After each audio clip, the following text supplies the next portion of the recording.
resolve point to recover a specific amount of hit. Alright, hello everybody. We're doing a little bit of Starfinder in the Sven Zone tonight.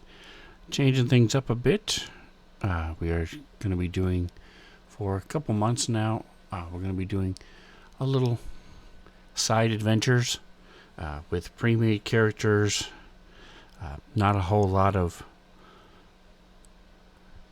character development and backstories and things like that.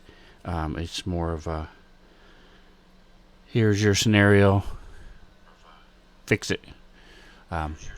So everybody say hi. Hello. Hi. Hello. Awesome. There we go.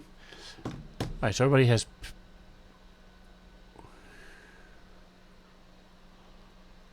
Alright, so you're looking at Rita also? I'm just, yeah, I don't know what's...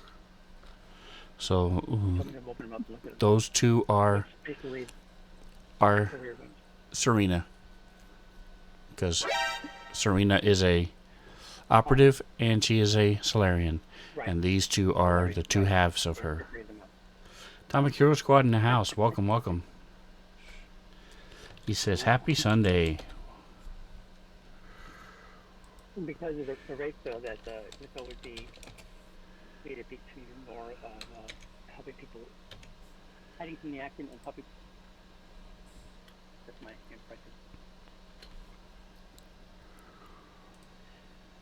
So that's accurate. Probably. I haven't. So that's what we're going to be doing next. Once you decide which one you want, I am then going to take the fourth one. And we're going to be taking a look at the characters. So let's go ahead and... Alright, so you know which one you want? You're still looking. I'm gonna take like a. Alright, so we'll clear this one. I will take Rita.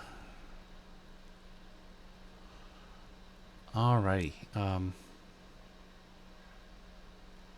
Why do you have a giant symbol error? Let's see. Oh, I know what that was. Never mind. Okay. So let's take a look at these characters. So Rita is a Solarian. She, he's a Vlaka, and she is in tune with the universe, both the polarity and the graviton. So the take a look at her skills. She is really high in athletics, in diplomacy, perception, and sense motive. So probably not going to use any of this stuff during this whole adventure. She's a bodyguard feat. So if somebody is adjacent to her, she can help you. So if you want to keep that in the back of your mind, the rest of you, if you're close to her, she can help you. Okay. And she has black hole, dark matter, plasma sheath, and supernova. She has a weapon. She is just trying to find out if she's armor or weapon. Let's see.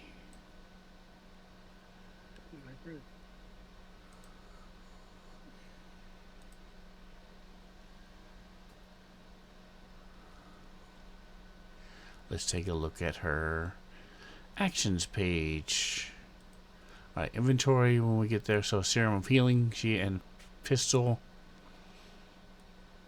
She has infrared sensors built into her armor. Now all of her race, she's a Vlaka, are either blind or deaf. Really?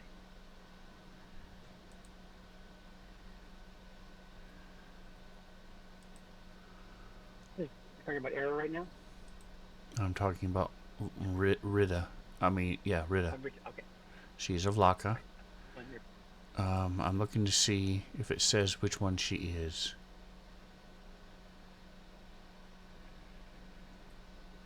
is that something that's corrected with electronics or whatever? They typically don't. This is true for their entire planet, so there's a lot of accessibility features built into their equipment, and everybody on the planet knows sign language. Okay. So things like that, so they can communicate. They do have some. So there's 3 possible sets of senses that you can be born with. They're blind, deaf, or they could be hearing insighted. Alright,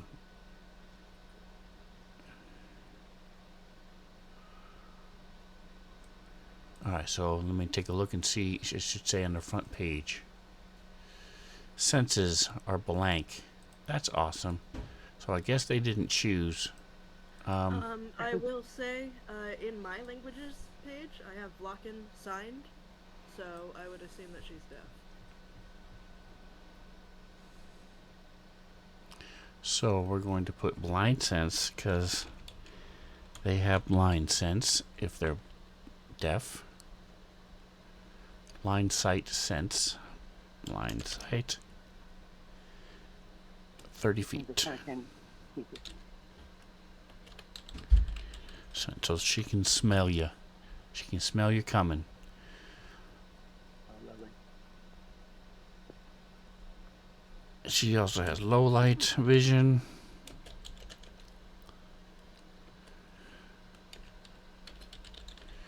And she's deafened.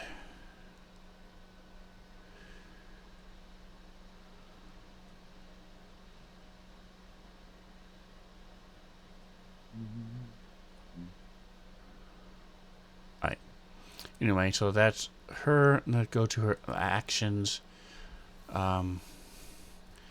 She has a solar weapon. Okay, so she is weapon, just like Serena.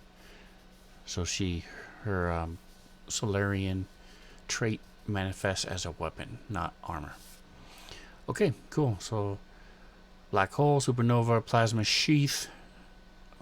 I'll worry about those more when those things come up.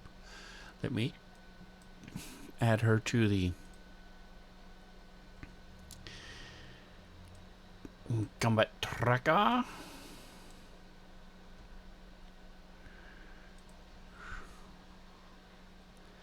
As we wait for Fancy Ground to catch up. There we go. Alright, and now I can add her crap to her cert in the combat tracker. Oink.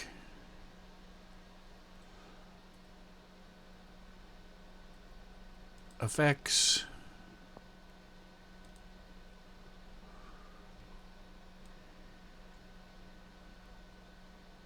Probably going to move the combat tracker somewhere else tonight. I normally have it just above the chat, but I have it zoomed in quite a bit on the stream.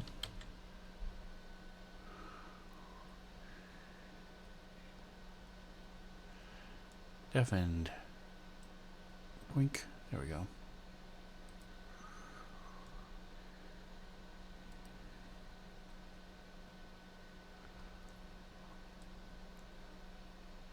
Alright, so we'll leave it here for now and worry about it later. Alright, so that's Rita. Everybody give me a percentile.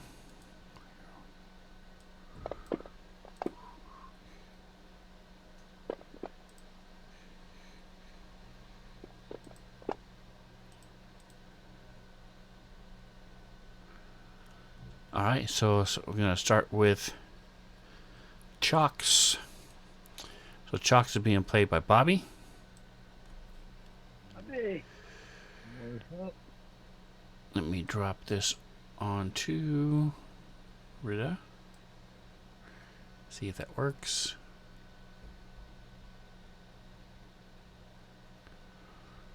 It did. All right. So, Chox is a bolita. So, it's basically a giant roly-poly. Those of you who have seen the other campaign we run, Twitch is a bolita.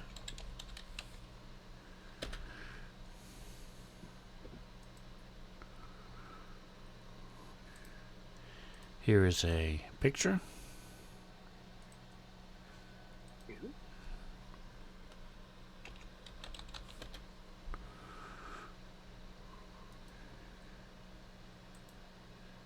Looks more like an earwig than a roly-poly. How big is he? In this particular instance. There's a Vlaka. They're dog people, if you couldn't figure that out from her picture.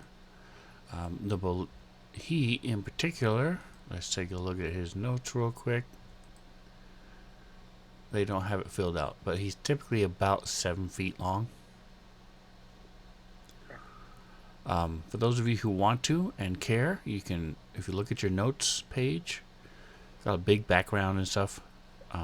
So you can read that if you want.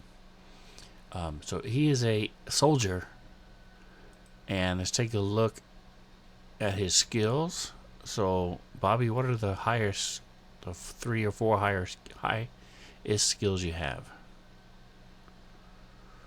Intimidation and athletics. And those are the 2 highest, I guess. Okay.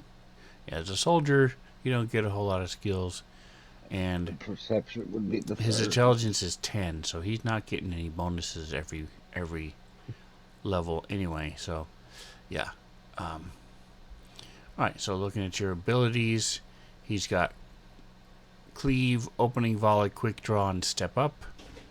Step up simply means if somebody takes a 5-foot guarded step away from them, he can step up into their square so that they are no longer they're still adjacent to him. He's a blitz fighter, which means he has +4 to his initiative and his speed is faster. And he also it does extra damage equal to half his strength bonus with melee weapons, which is nice. Because he's a bolita, he can roll up into a ball and gets a bonus to his armor class. He also has a rolling charge, so roll up in that ball again and then roll across the room, smash into people. You have to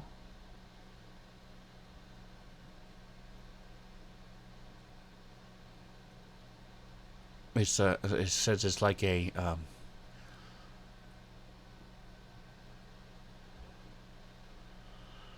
so it's a bull rush or reposition. So basically you can slam into them and either knock them prone or move them 5 feet by rolling up into a ball and rolling across the floor. As a soldier, he's proficient in every weapon and every armor.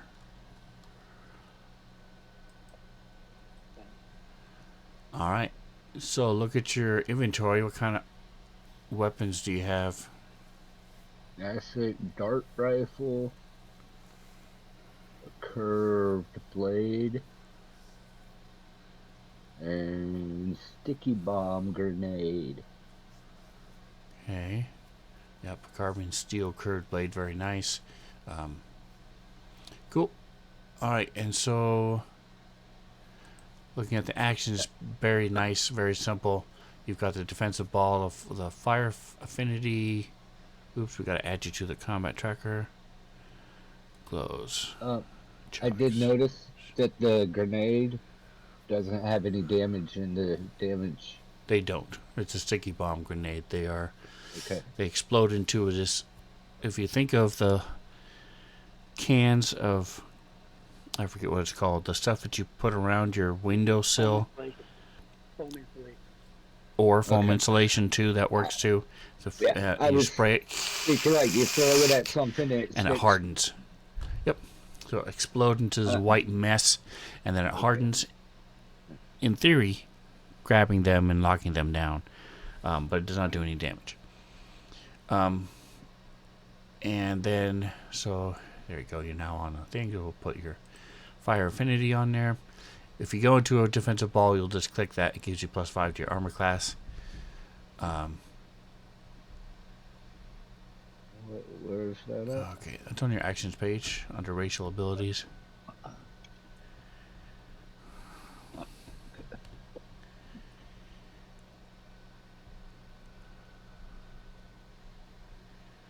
All right, let me check.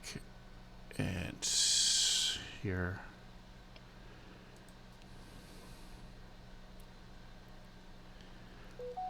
Yep, everything looks to be coded correctly. Cool. Awesome. So we'll go ahead and... Alright, so that's Chocks. Next is Error.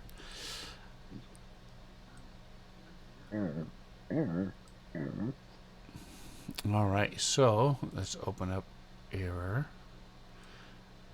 Come on. Alright, so Error. Mantha, what is Error's race and class? Error is an android technomancer.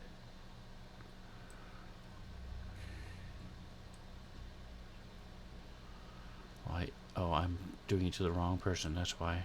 Dropping it on himself. If you got a bunch of copies of yourself, I'm sorry. That was me. I did not. Good. I would presume it wouldn't, but who knows. Come on. There it comes. Okay. So, holy crap, you got a +7 initiative. Very nice. What does Chalks have? Because Chalks is supposed to be the bomb. He has +4. What is your dex? Oh, your dex is 0. No wonder. Okay. That'll do it. Yeah. Anyway, alright, so what are the higher skills you have? Error's higher skills are computers, physical science, piloting, sleight of hand. He's also pretty good at culture and Alright, so as Technomancer, you get a handful more than other people. And so you have and your abilities, spell cast just lets you cast one spell without using up a spell slot once a day, so just keep that in the back of your mind. I also have a energize spell, which means I can use a battery to do the same thing. So I can avoid using 2 spell slots, guys.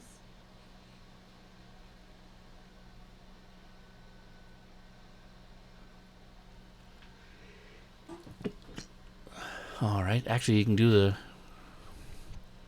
once per day as a move action. Okay, never mind. So it is once a day. Alright, and then you have improved initiative, which is why you have a +7 to your initiative. You can throw grenades, which is nice. Ouija's nice.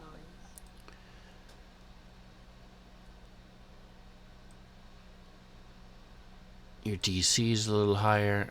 Alright, and then so you have built into you a quick release sheath. So you can I presume, let's take a look at your inventory. Alright, so what kind of weapons and armor do you have? Where are you seeing this? He's got a battle glove. On his inventory.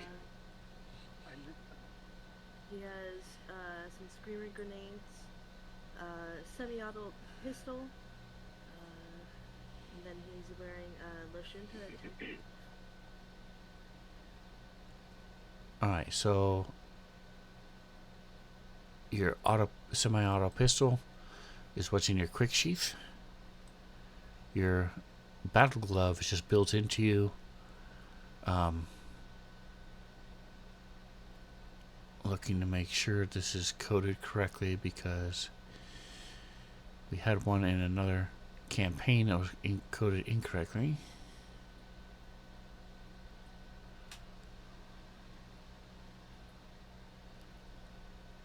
Alright, so basically what these are is they are, if you weren't an android, they are gloves that have these little plates across the knuckle, and when you hit somebody, the plates push back and connect to the battery and send a electric charge out. So let me check. So you don't have to hit them very hard, it just slams into them. What the heck is going on with your energized spell?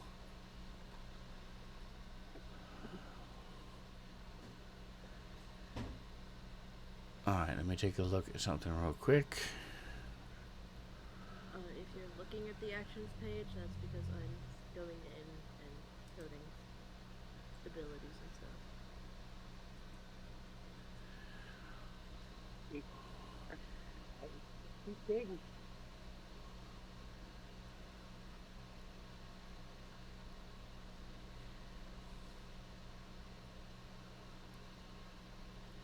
Okay, so at least on this, it looks different than it does on the stream, so that's fine. I'll worry about that when we get there. Where is your, there it is, battle glove, melee, perfect.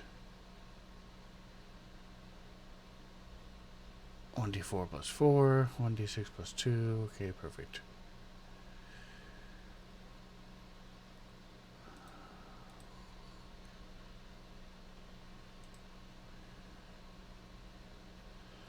Alright, and then you have most of these we're familiar with, your spells.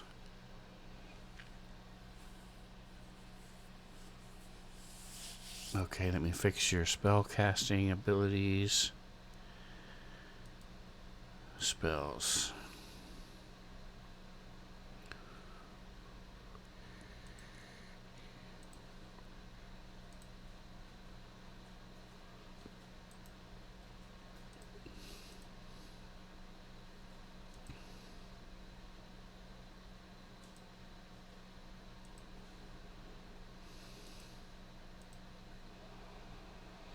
Oh, it's up here. There it is.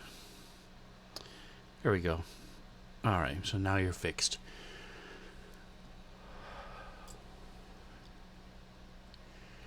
And Cycling Connect can't talk about, yeah, so these are all pretty much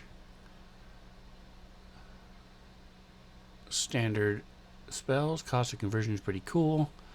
Does a lot of damage if it hits. Invisibility is good in certain situations. Supercharged weapon, you can touch anybody's weapon, including your own, and make them do a bunch of extra damage. Overheat's basically burning hands. Grease. I don't remember if...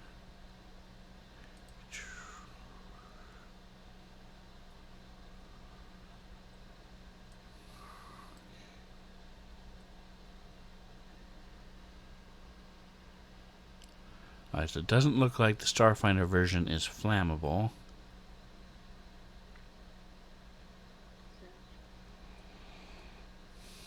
Which means I can't cast grease and then overheat. You could. I could, but it wouldn't cast. You would then have everything hot on grease. fire. Ah, hey man. That also does damage. That's right. Alright, so that's error, and then last is Glicko.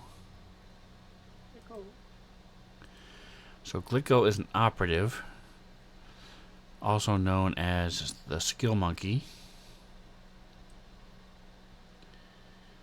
Pretty much the opposite of Chocks.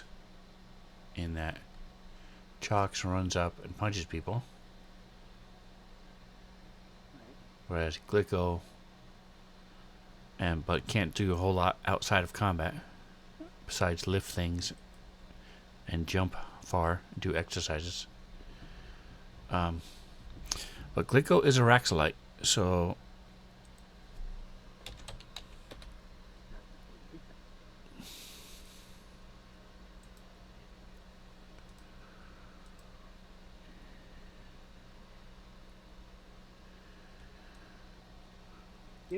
they are small creatures. They're tiny creatures, actually, that based their plant creatures.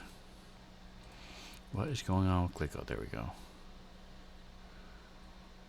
Okay, good. I did share it.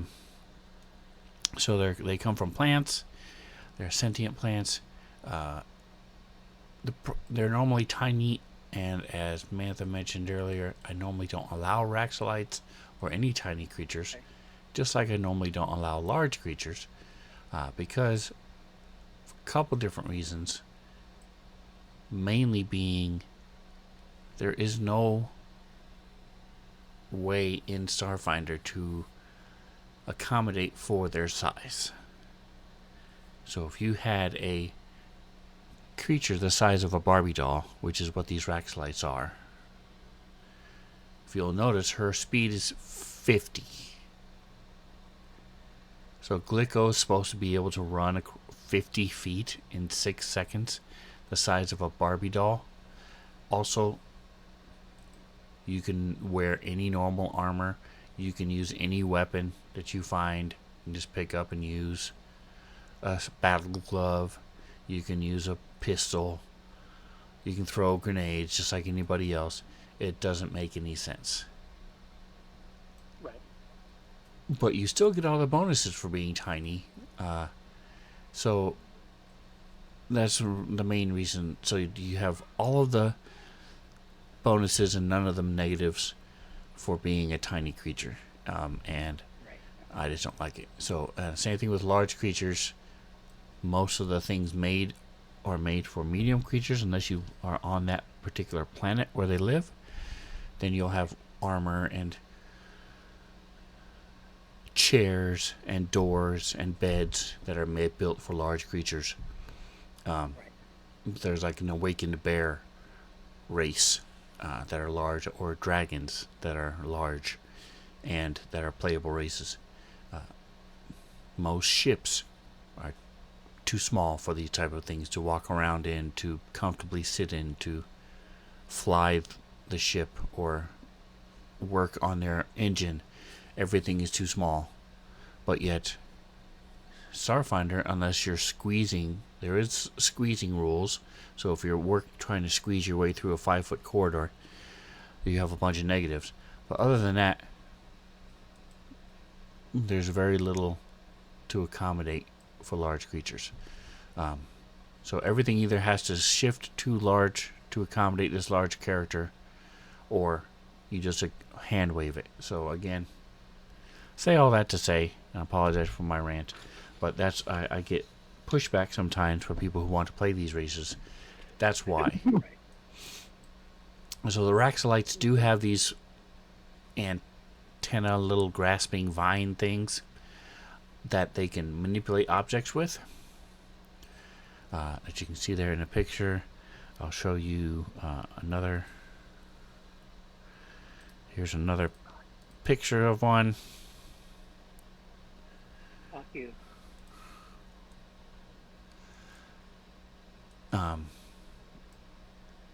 This means something are the attachments that are limbs. Yes. Yep. These, like I said, these things allow them to manipulate objects and do different things. Anyway, so that's a Raxolite. So let's take a look at Glicko's skills. As a skill monkey, he has a crap ton. So just pick 2 or 3 of the highest ones and let us know what they are. She's really good at. I'm assuming it's boots, I guess. acrobatics and stealth. Although it's just a little bit of culture, most of it is about being able to get in small places, I guess. Sleight of hand stuff and stealth acrobatics. Okay. So she's also has a profession vid gamer. Go ahead and take a look at your characters. What? I didn't notice that before. What other professions do we have? Oh, nobody. So Rita doesn't have a profession. Does anybody else have a profession in their skills? No. Yeah. And yeah. Chalks, do you have a profession in your skill?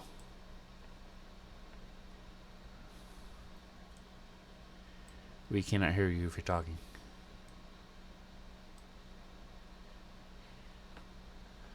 Let me take a look.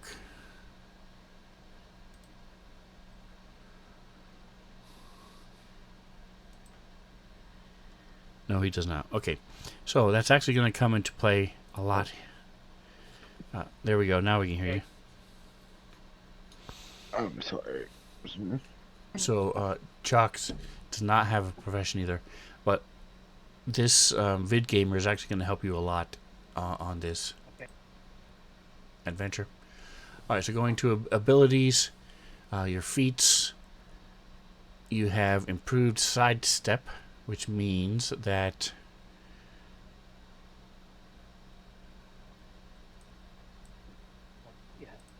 you can, the regular sidestep means that you, whenever somebody misses you with a melee attack, you can take a guarded step as a reaction. Okay. But then you would normally not be able to take a guarded step during your next turn. But because you have improved sidestep, it does allow you to use your movement on your next move. So that's cool. It just burns up a feat and allows you to do that. The reason you're so good at acrobatics and stealth is you have skill focuses on those. You have field treatment, which is nice since you don't have a healer, you don't have a mystic.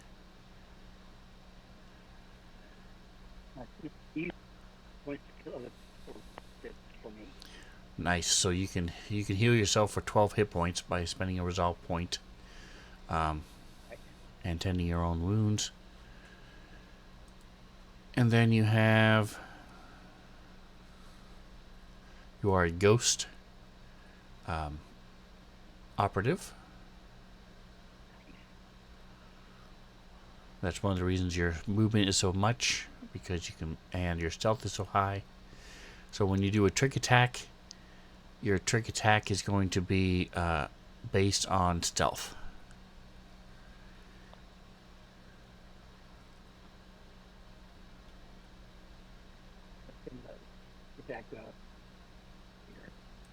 And you have evasion. Okay, good. Alright, so that's that. Let's see. Flowering or seeding. What is that?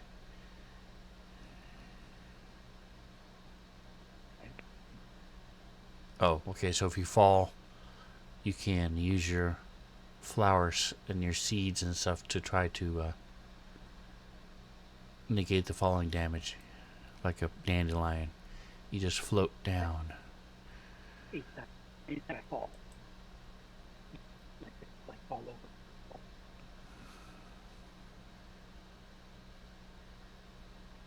Alright, L-Fan is simply lifting floret activation network.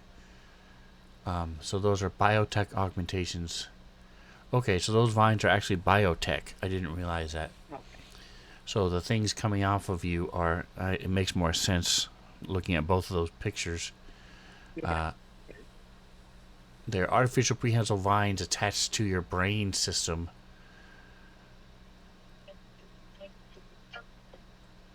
Which is how they sort of allow you to, like I said, it allows you to use one-handed items if they were a medium creature with a reach of 5 feet. So they get away with saying, oh, it's okay, this tiny thing can still do it because they have these biotech vines. Anyway, so the only change I'm making with Glicko is that instead of being tiny, they're small. Okay, you get a damn. You have a knife. You have an arc pistol. You have no armor. Basically, you're just wearing station wear, casual station wear. On the game rifle, cool, you know. Okay. Don't get hit. And See, and you have 5 meals, whereas everybody else has 2 because you don't eat. well, Really, I mean, maybe you just sit and crap fertilizer. Be happy. Okay, so you are. There you go. All right, actions. Just like your normal thing, you have trick attack. Does an extra 1d8. Your debilitating trick. You can make somebody flat-footed or off-target. Is it only to you?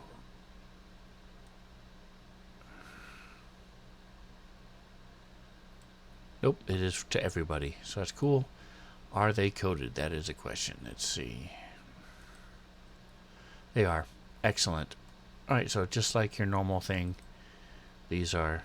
yeah, you can add 51 to the attack. Yep, +2 to either hit them by everybody or -2 for him to hit you. Them to hit you. And you have a knife. You can throw it or shoot it.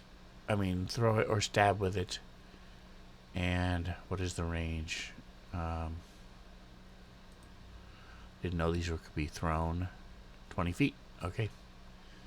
So the range. What do you think from? Let me open it up.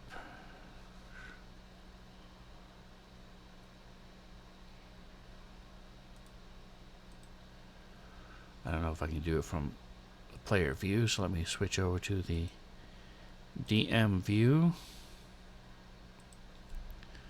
20. There we go.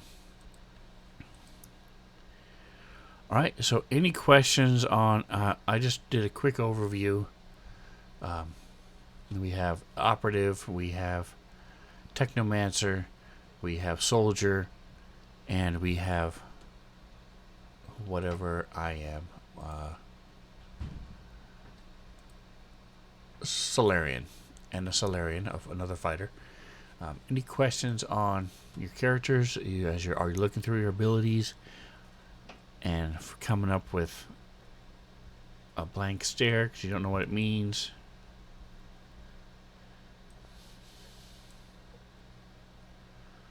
Okay, so To be honest, this is like the first caster that I've played in Starfinder, so I do not know much about spellcasting. so it's very simple. Go ahead and go to your well, I should say it's a lot simpler than Dungeons and Dragons in Fantasy Grounds. I don't know why they don't do this in D&D, but with D&D you have to mark off your spell slots as you use your spell slots. Okay, it doesn't want to share error anymore. Anyway, so if you look at your spells page, go ahead and click the circle next to Magic Missile. You'll notice it shows, there we go, it shows that you've used Magic Missile, and now the other spells have only 3 pips next to them. So now click Overheat. So you can tell it keeps track of your spells, which ones you've used, and how per level how many you have left. And it says cast 2 out of 4, and things like that. Same thing with level 0 to 3. What I personally do is you may want to switch between display summary and the actions, just because you can just hover over it and to see damage cast, whether it's an attack, it'll say attack, or overheat is a save. But if you don't want to do it that way, you can keep it the way it was all the time, and then just click the magnifying glass, and that'll open it up fully, and then you can, keep it on summary to pick your spell, and just remind yourself what it does real quick, and then click on the magnifying glass to actually do the damage, do the attack, stuff like that. So things like overheat, if you open up the magnifying glass, you'll see it says save. This is just like D&D. You can click the cast button if you have them targeted. If you're going to be doing drag and drop, you'll need to drag it from the save. If it's an attack, like Culture Conversion, then you'll drag it from the attack box. So basically the biggest difference is the summary is not in D&D, and the how you keep track of your spells is much better in Starfinder. Much simpler. Your spell slots. There is no spell slot at the top like it is in D&D. And that's pretty much it. Keep in mind, unlike D&D, your 0 level spells are crap as far as within combat. The only one that you have that does damage does 1d3. It is cool because you get to pick the flavor, acid, cold, electricity, or fire, but it only does 1d3. So, as a Technomancer, you're just going to be shooting people if you're not going to be doing spells, typically. Good to know. Of course, you can also punch them if they get close enough.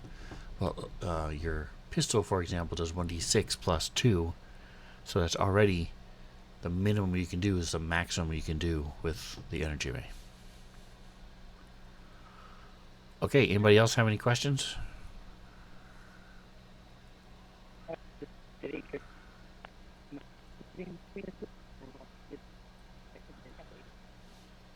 Ship of Fools.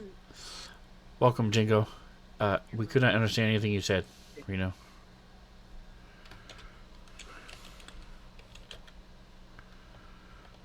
That's what we wrote.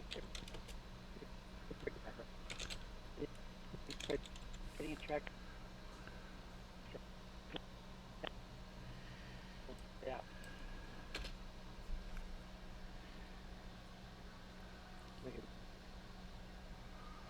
Where's the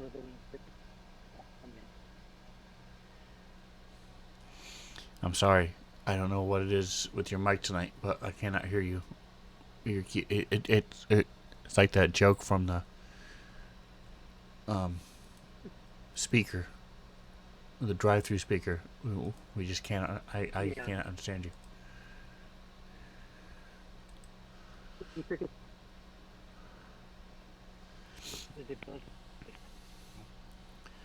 All right. So, if no one has any questions,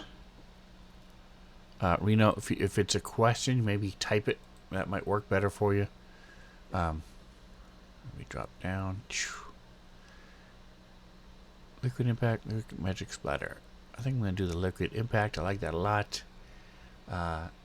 Rita, let's go with body of her face fur and text of her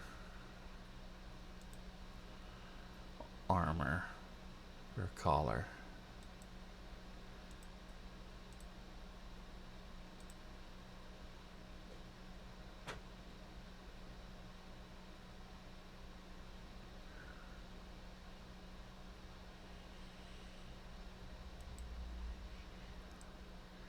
And you can't read it. Alright, so let me try.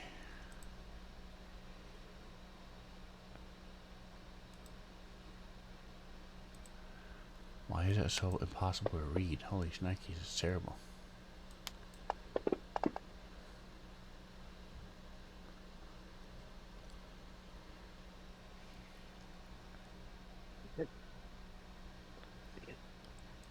switch the text to white as well. See if that helps.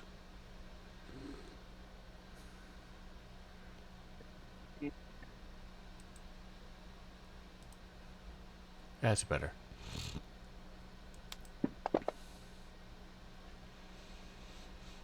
Alright. So there's red as dice. And don't forget to change your dice colors and your character colors.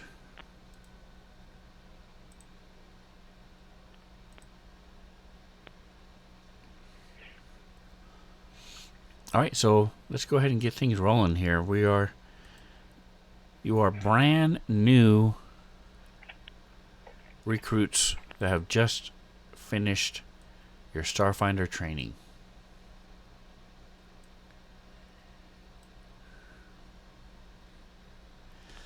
Venture Captain Suluhur was adamant that Starfinders need to be prepared for anything, so they put you through a series of training missions on the oceanic planet of Arnisel. And these training sessions sometimes were back-to-back, or a lot of times you had no warning that they were going to happen. But you survived, you succeeded, and now you're finally headed home for some well-earned rest. Despite Glico's many complaints, they were not allowed to go home early and attend the hacked expo, the holographic amusement chamber technical exposition. But you are able to go to the last day. So you'll arrive at the planet they're on for the last day. It's an asteroid, actually.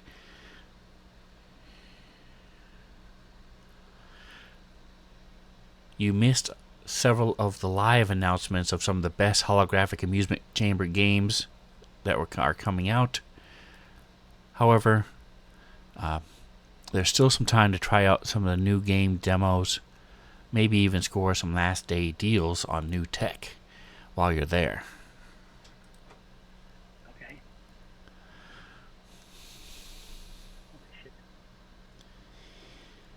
The moon where the hack tech has its headquarters and expo center comes into sight on the view screen. So there's a splash of distinctive lights of civilization illuminates a spot on the otherwise bland and featureless rock. So as your pilot is getting ready to turns the ship slightly to head that direction, and your science officer starts to send out communication, the ship comm unit crackles, but instead of landing instructions, it emits this piercing screech. An accompanying haptic alert vibrates chitin bone in the ship's bulkheads as this sound just radiates, blasting through the speakers. The vid screen flashes red, emergency lights flash throughout the ship. Someone is sending out an emergency distress signal. So you're all awake now. Even those who were half asleep didn't care about going to this thing. You're all awake now. Finally, the screech stops, and you hear this frantic voice, interrupted by bursts of silence and static. You do see that it's transcribed on the vid screen as well. Sort of, like closed captioning. Anyone, Harry? Smith? Help! Everything's haywire. The software's out of control. Digitizing. If we don't, the entire moon. Please, help!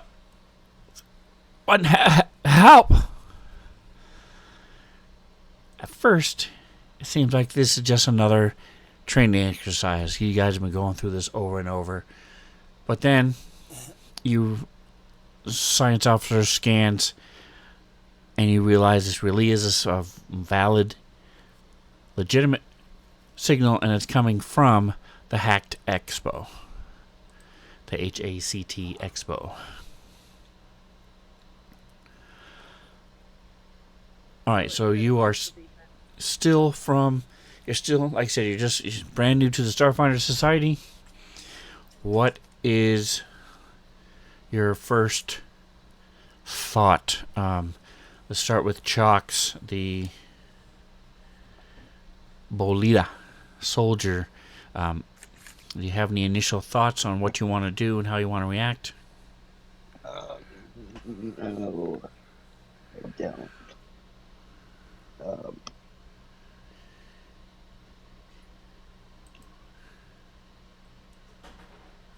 He wouldn't be interested in this thing at all, right? That's totally up to you. I haven't read their backstories. I'm not familiar with the characters themselves. You can totally ignore the backstory. You can do whatever you want. So, what is a soldier? I know a crap ton of people in the military.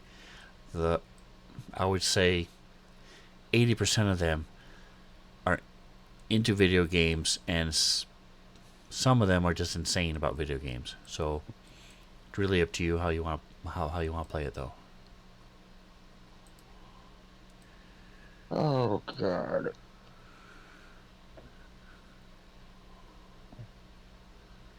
But regardless whether you're interested in these video games or not, this is a distress signal. So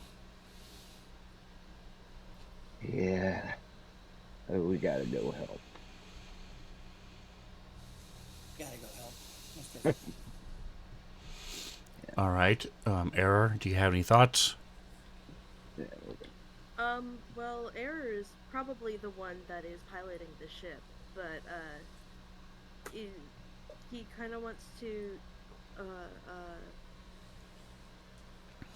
he wants to, like, see if there's any, like, metadata that he can get on, like, the, transmission.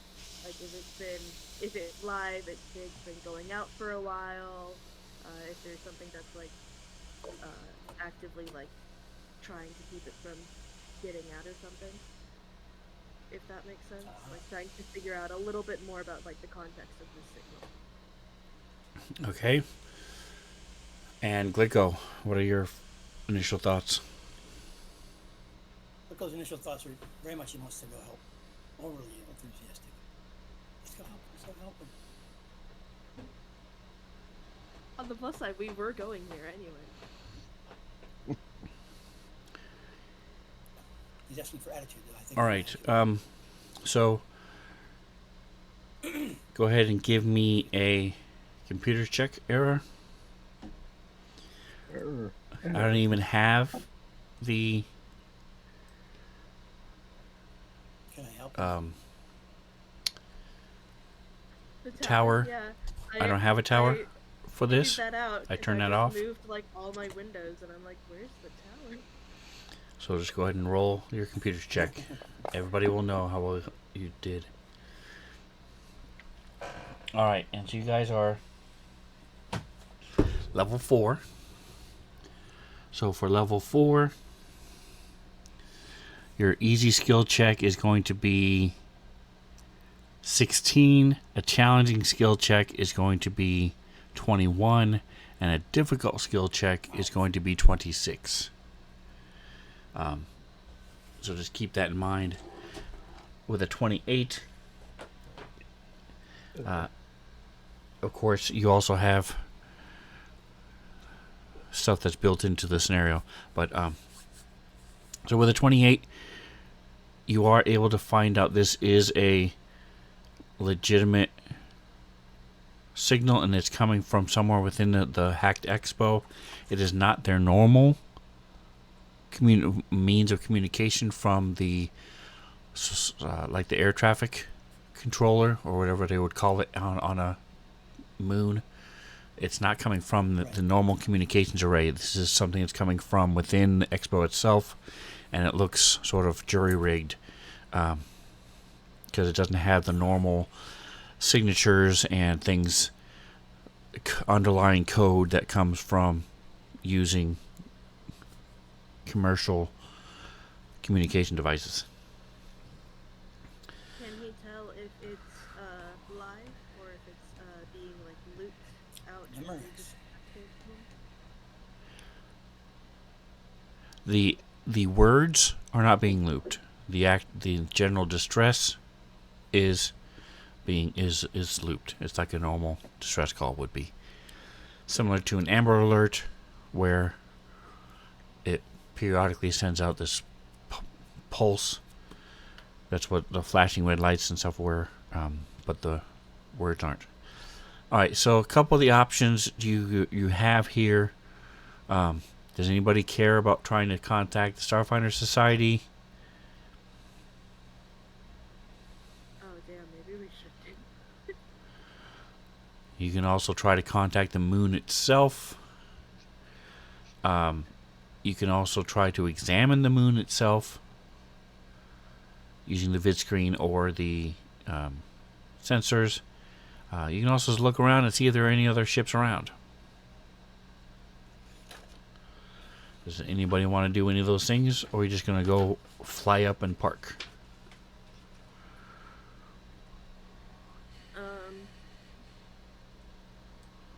Error is going to go ahead and try to contact the Starfinder Society and give them a quick update that we are receiving a distress signal and plan to assist. All right, that's a stupid idea. No, I'm just kidding. Your current location is too far from either the training facility or Absalom Station to reach the leadership and receive a response quickly.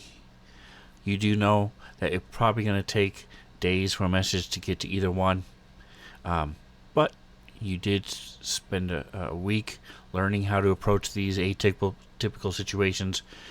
So you do send out there's an Acme form that you've in your data banks. You just fill in with information you provided, how you're responding, where you are, who's with you, what all those things. You're sending that out, and you send both directions. You send out to the Starfinder Society. Okay. Does anybody else want to do anything while Arrow is doing that?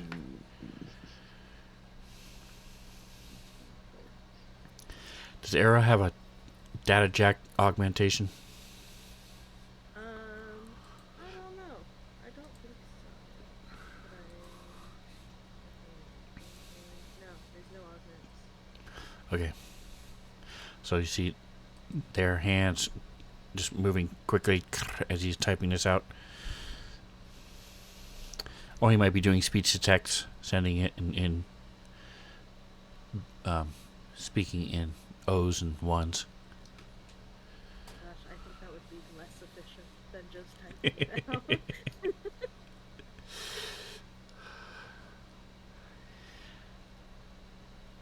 Oh, no. You know what it is? He's typing in zeros and ones, and there's like a translator on his his hacking kit that he used to do that stuff. And so he's got thumb and forefinger on 0 and 1, and he's just oscillating his wrist really quickly, and it's translating that into letters. Nice. All right. Anybody else want to do anything? Glico, no, I'm not. We have not heard you.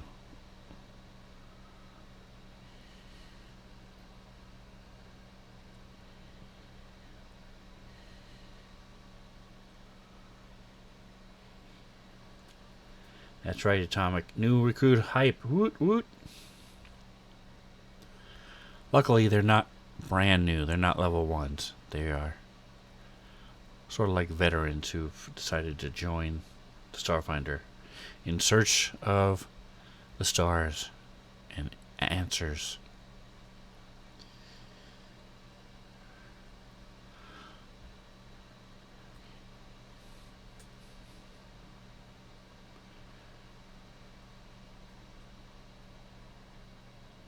Alright, so you guys are going to go ahead and land.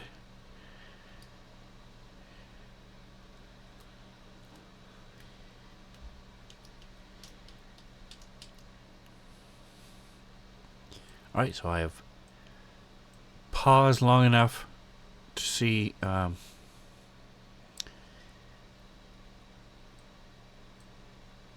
you do notice, I will give you this much. You don't see any other ships coming in. Again, this is the last day, so the traffic is not like it would have been had you when you first showed up. And this is a moon, so it doesn't have a huge spaceport or things like that. There's not a lot of traffic coming to and from this. The only reason somebody would be here is for this. This is part of the hack tech. Again, that's hologram. Stands for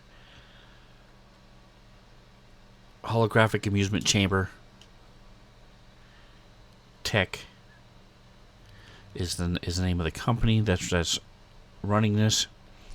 Their building is here. Their headquarters are here, and they're hosting this. All right, and somebody was saying something.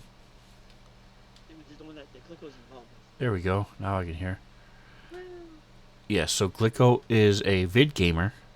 So as a profession, so they are very familiar with this company and the games that they play. Give me a percentile, Glicko.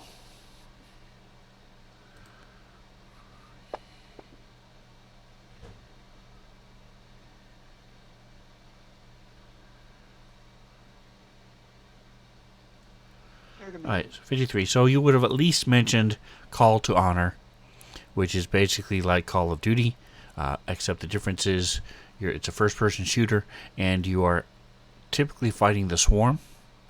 So the Swarm is a real race of hive-minded bug critters that attacked the Pact Worlds, which is what caused the Pact in the first place. Including the Vescarium, the lizard folk, joined the pact, and everybody made a pact to fight the Swarm. So this Call to Honor is one of their biggest games. They have two main titles. Call to Honor is one of them, and that's what you are really good at. That's what you've. Like Ender, where we're actually doing it in real life, unbeknownst to us. Yeah. Could be, you don't know for sure, but they are augmented reality. So again, that's what the whole thing is called, hacked holographic amusement chamber. So you have different equipment that you wear, and Glicko is a professional gamer in Call to Honor. So that's where they've won the most competitions, is playing Call to Honor. So Glicko was very excited to come find out what's new for this coming season and any new developments in the game. But looking around where you are, it seems that the only other ships in the vicinity are those docked at the moon itself. You've got a couple private shuttles, but everything is powered down. You don't sense getting any life form from them or any energy signals from them beyond the basic batteries and life support and stuff like that.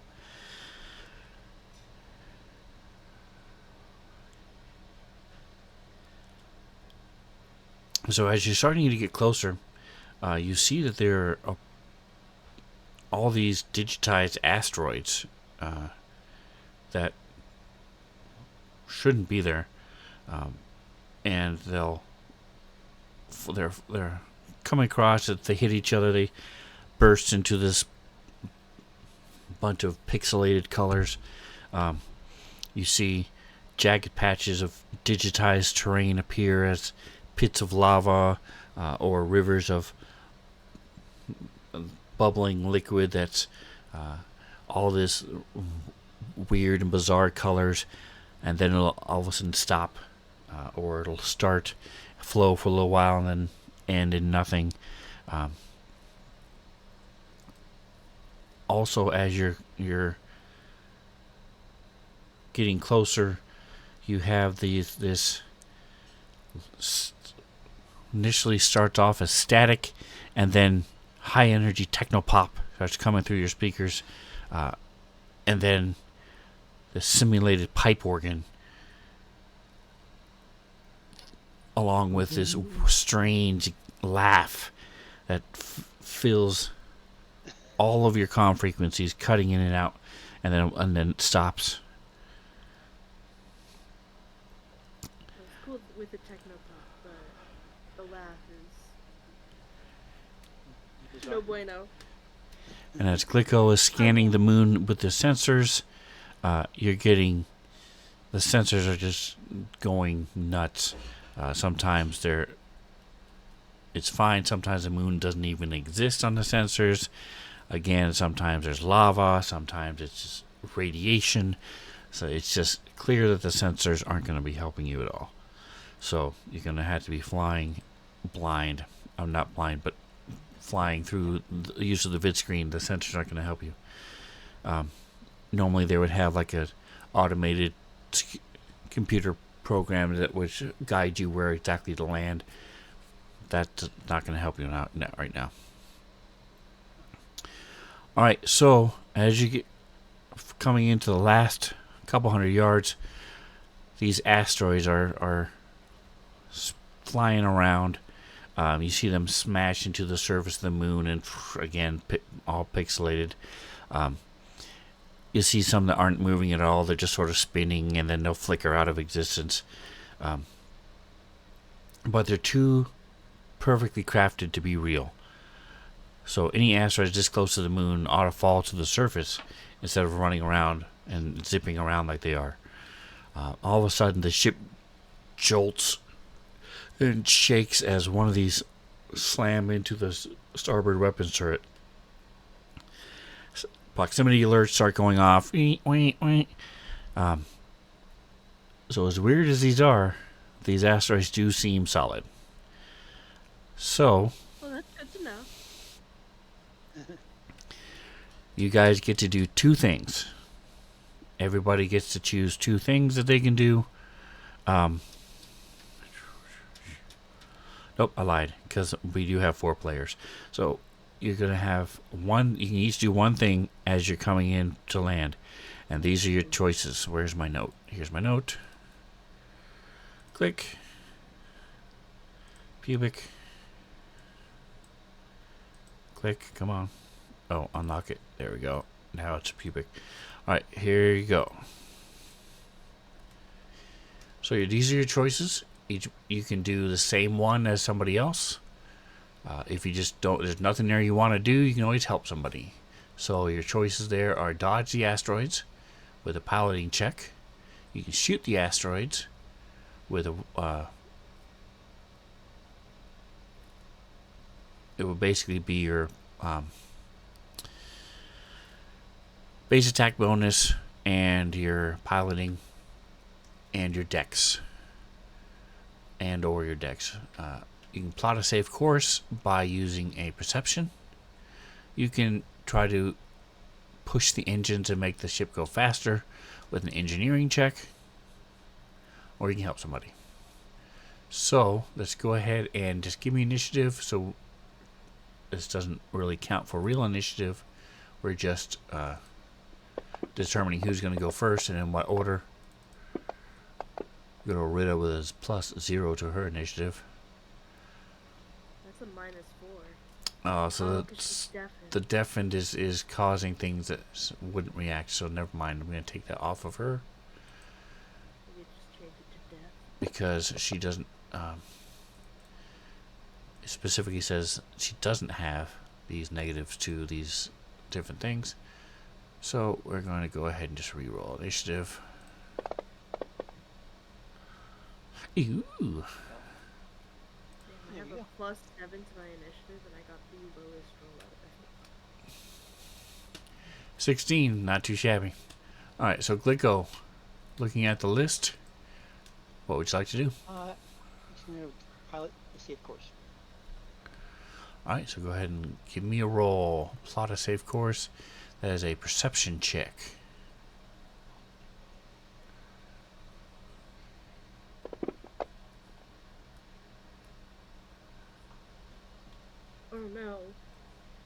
one off.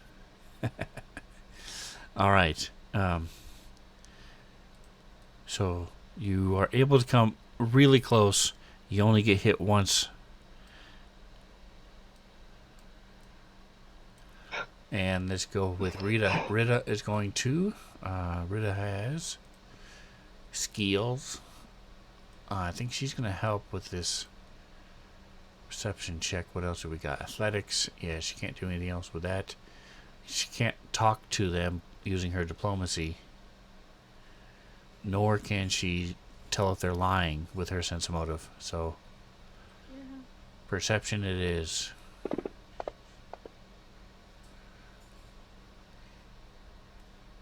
Alright, so that's one success, one very close to success, or one high failure.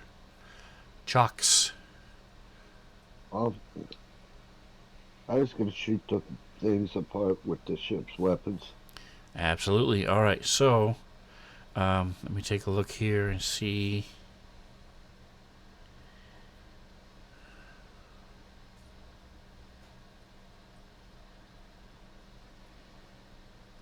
So just go ahead and pick one of your weapons. Your ranged weapon, and roll the attack for that. You should have a pistol or something like that, or some kind of gun. And then mark off. Give yourself back the the ammunition. All right. So with a dirty 20. Not a problem at all. So you shooting, blasting away at these asteroids, and again they're exploding into these pixelations, rainbow colors. Error. Error has a history of being really good at hacking. So Error. I think as soon as he sees that these are technical and not real, or not like actual asteroids, he's immediately trying to hack them to see if he can do something. Awesome. Computers check. Bruh, I needed a 4. Now, you said you have a history of that? Is that part of your background? Is it part of your It's in the notes. He spent he used to pirate games and stuff, and then one of his things got tracked, and the station security found his hideout, but he got away and then erased all traces of his former life and joined the Starfinder Society. Alright, so I would say that would give you, let's see, you already have a plus 12. Nice. Okay. Alright, so that again, you have 2 of you came extremely close. So, I'm going to count those two close failures as one success. So, we have 3 successes. So, as you come down and land, you're taking 6d8 each as you're being knocked around the bridge. However, it reduces the amount by 2d8 for each action that you successfully performed. Since you had 3 of them, that actually means you guys get knocked around, but you don't actually take any damage. Alright, so you spot signs now that you've landed. You see signs that directing you toward a wide carpeted walkway leading up to the main entrance.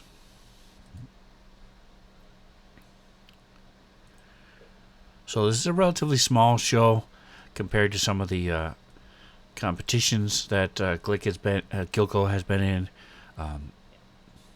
You'll see there were probably you expected there to be maybe a few hundred attendees and some journalists.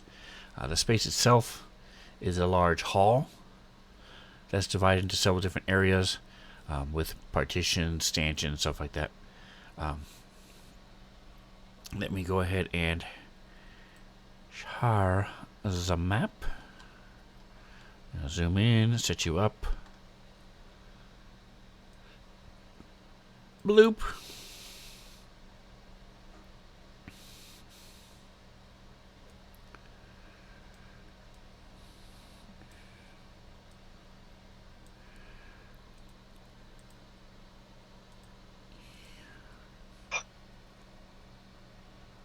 Close that down.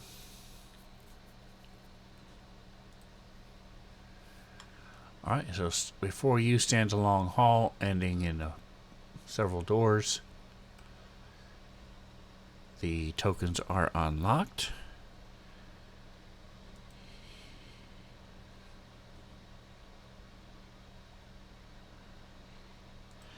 Alright, so Gyoko, as you move up, hold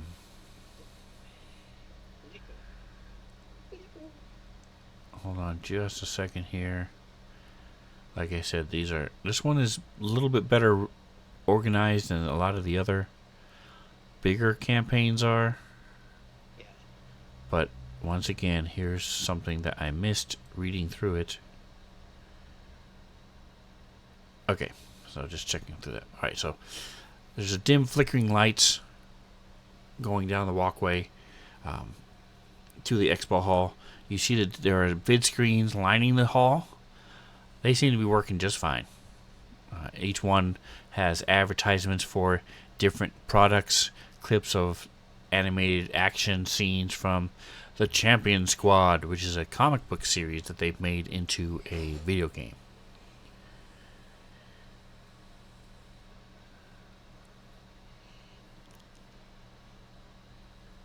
Alright, let me go ahead and everyone give me perception checks.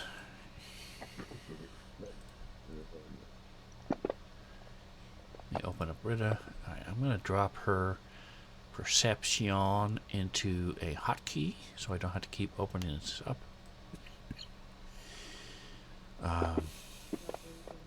I'll go ahead and put her sense motive down here. And just for S&G, I'll put her athletics down here too, and her initiative. Initiative of 0. There we go. Alright, so I've got a couple things hotkeyed now. Perception.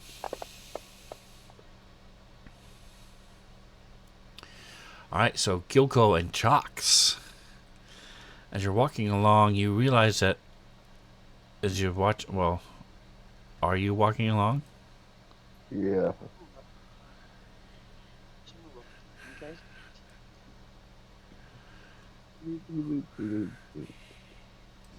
Alright, so as you're walking up, you do notice that these clips that you see, all of them, and right as the villain is poised to get victory over the heroes. It seems rather odd.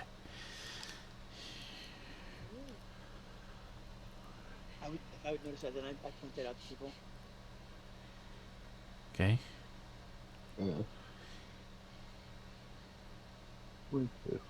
So you can see that this expo is focused a lot on this champion squad. Looks like they have some major upgrades and a new quote-unquote season coming out in the game. A new villain is going to be exposed. So there's a whole other arc coming out. Air will go ahead and advise Chops against running too far ahead.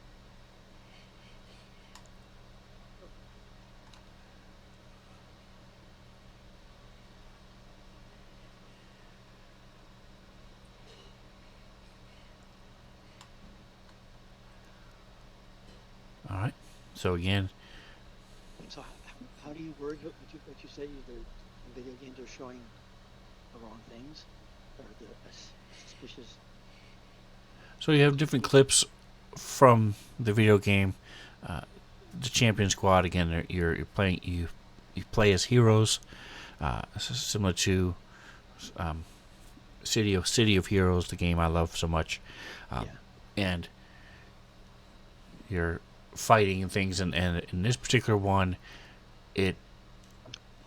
there's different scenes from different games and different chapters of the game and stuff, but they all just happen to end right as the villain is about to win, and then it restarts and shows either a different clip or the same clip as the heroes are fighting and falling, and just as the villain is about to win, it resets and restarts.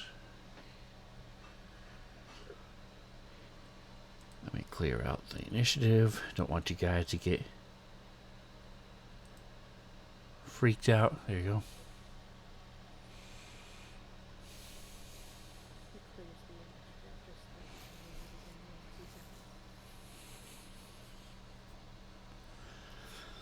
Alright, so you got the 4 doors in front of you.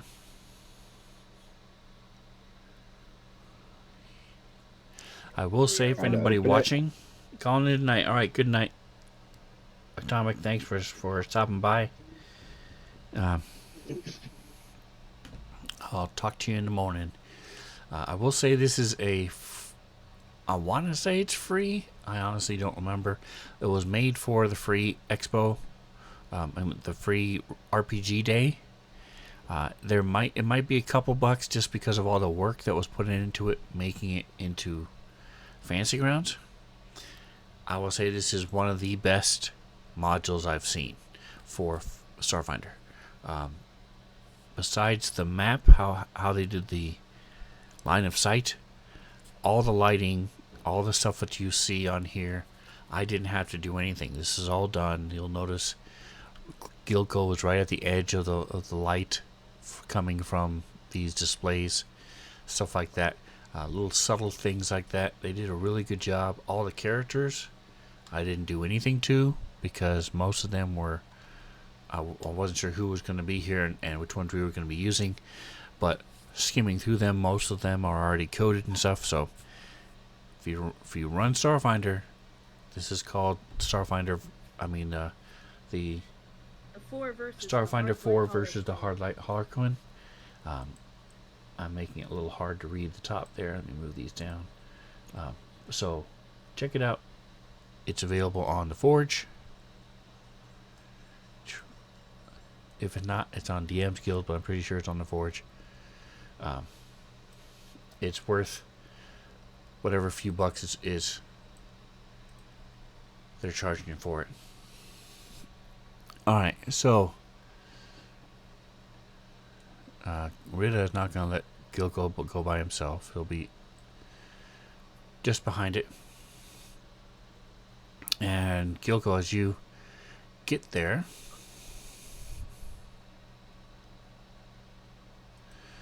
holographic android pops up and flickers into view.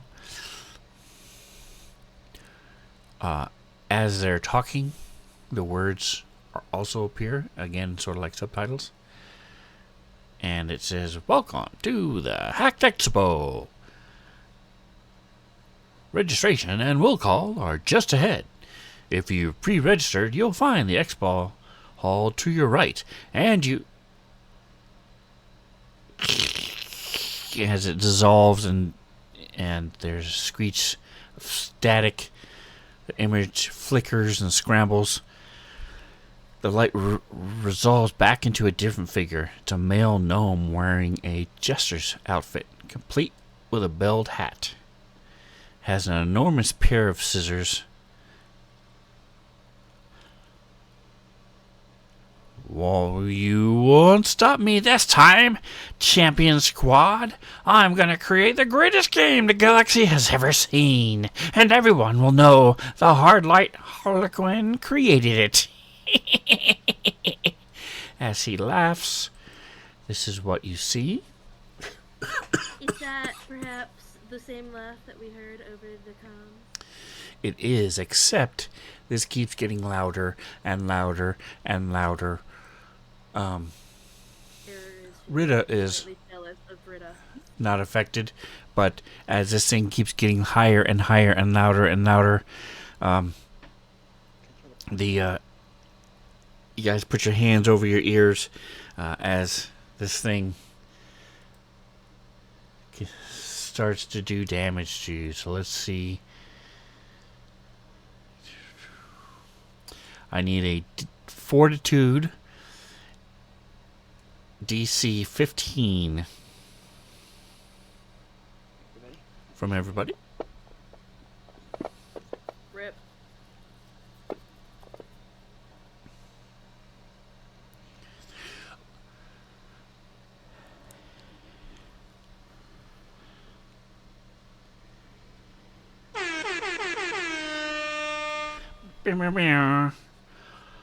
Rob, welcome to the raid. We're doing the Hardlight Harlequin versus the Starfinder 4.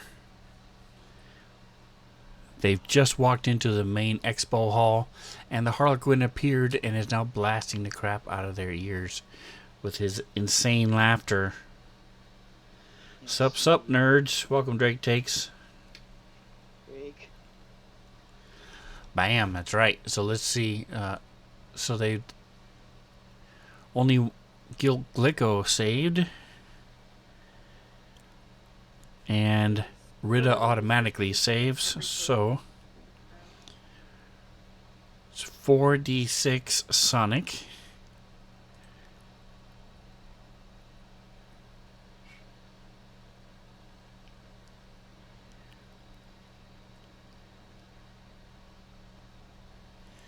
We're changing things up for a month or two. We'll be back into our normal campaign. We have bi-monthly campaigns and bi-weekly, because they both mean the same thing, which annoys me to no end. Anyway, here we go. There we go. So next week we'll be doing Dawn of Flame like usual with Jingo and the rest of them. But for the off weeks, the other weeks, we're going to be doing these one-shots for a little while.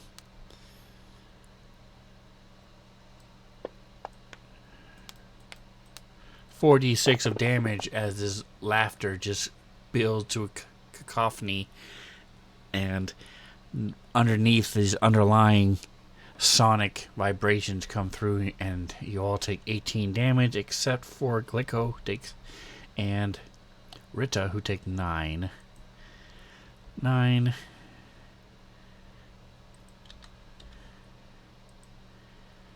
9. 18. And then it stops, and there's just silence.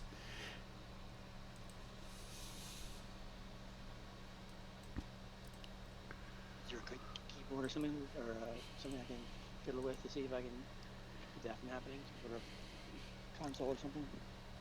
Alright, so you want to try to disable it? Absolutely. Yeah. So,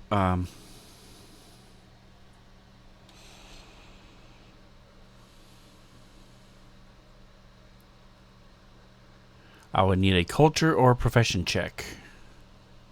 Oh, this is something different, but I still need a culture or profession. So everybody, profession vid gamer, check, or culture check. So let me see. I don't know that Rita has either of those. Let's see. So everybody can give me a culture check, because Rita's, Glico's the only one who is trained in the other one. All right, 1, 2, 3. All right, so you recognize the Harlequin that showed up, Jester, from the Champion Squad comic book and video game series. However, the difference is the horrible Harlequin is what he's called. He's human. The one you just saw is a gnome. Otherwise, the details are very similar, down to the oversized scissors that the normal horrible Harlequin uses. Alright, I've got to open this up again. Hold on. Here it is. So I need an engineering. So you see who is trained in engineering or computers? Who has ranks in it? Nico does. Engineering at 12. Computers get 12. Error, do you have ranks? Error has ranks in computers. Okay. Engineering, so Rita has no ranks in anything. So the two of you realize that this is coming from projectors, and so you can either try to shut down the projectors, engineering, or you can disconnect the projectors from the network, which would be computers. I would recommend disconnecting them so that we can help each other.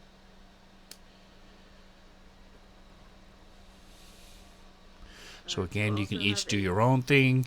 You can do it. One person can try and use somebody's help. Let her, if she wants.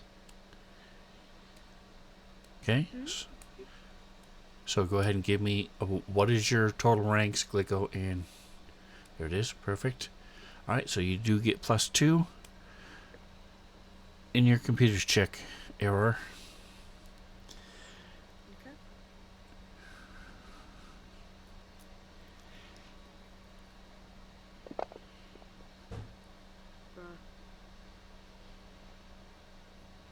That is not enough. Let me Yeah. see.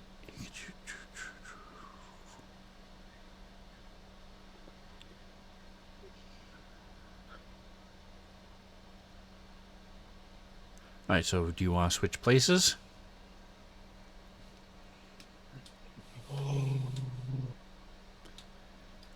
What? Glico, do you want to try it and I'll Error try can it. help you? Are you going to do engineering or computers? I'll do engineering this time. Okay. Can't help No, we you want with computers. anything. Computers. Okay. You have a +2. Computers. +2.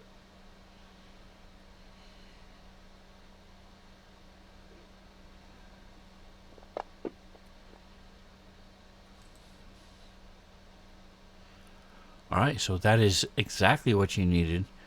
And as the two of you switch places, you realize you're just in time to turn it off because it resets after a minute. Oh my god. So you could have taken 10, but it would have gone off one more time. And so you're able to disconnect the projectors from the entrance.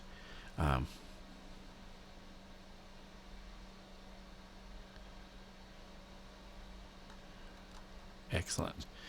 Okay, so you see it power down. The welcoming projector isn't working anymore either, but at least nobody's taking damage from the auto greeter trap. Well, hey guys, how are you feeling about a 10-minute rest? I'm not feeling too good. Yeah, we need to do something here. All right, so you guys are gonna munch on some rations. Glico's gonna munch on a couple rabbit pellets, Pellets, yeah. maybe a deer pellet. Get that. There's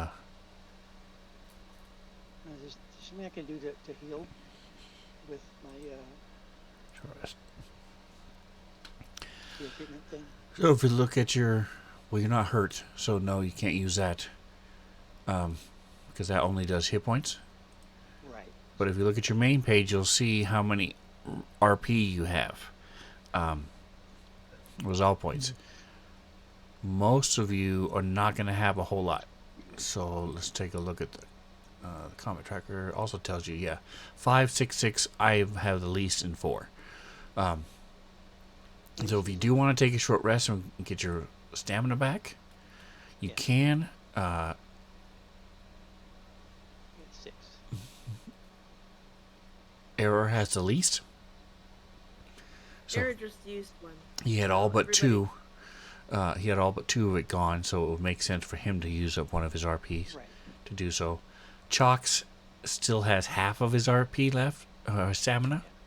So it's really up to you. I don't think Glicko or Rita would need to yet, especially with Rita only having 4 resolve.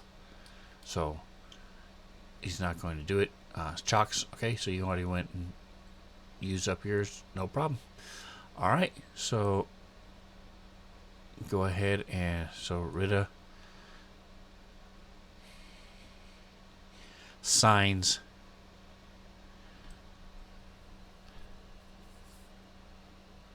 that must have been really loud. It even affected me. I could feel the vibrations. Wow.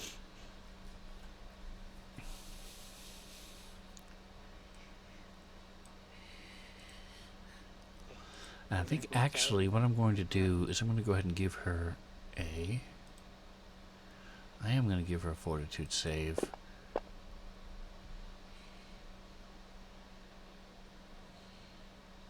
Alright, so she's only going to take half of what she took.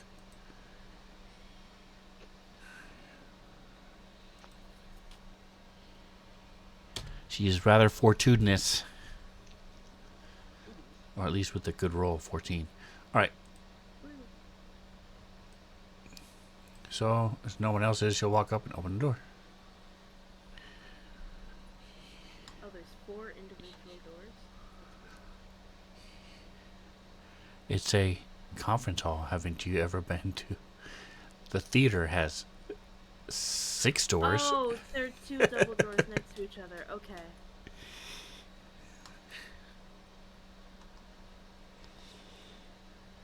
Alright, so and if you're not able to, because doors can be tricky, if you're not able to actually click it, let me know, and I'll click it open for you. Alright, This is a cool map. so let me zoom out a little bit and move in.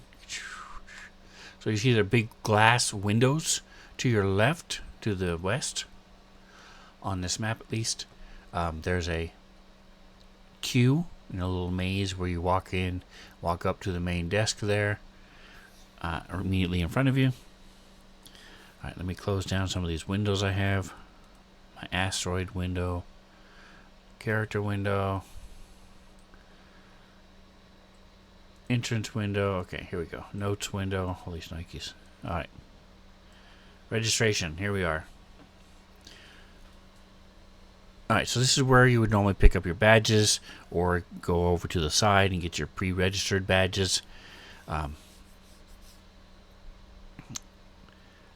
When you come in, you do see someone sort of peeking out from behind the desk and sort of motions for you guys.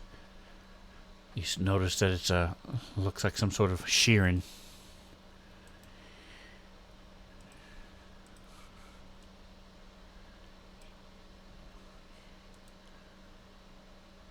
They're dressed in the Hack Tech, or in a shirt with a Hack Tech logo on it. Sort of hiding in the back. Let me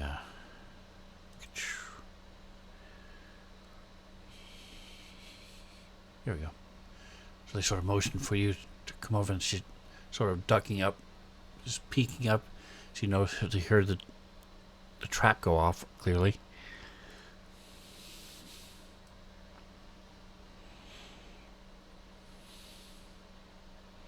What are you guys doing? Eric is going up to the desk. On one hand, I think it would be really funny to go through like the line, like zigzagging back and forth, but my theme is outlaw, so That's right. I don't follow rules. That's right. Now, if it was, mindful Mike, you're Skittermander, Oh, absolutely. you may not be able to get him out.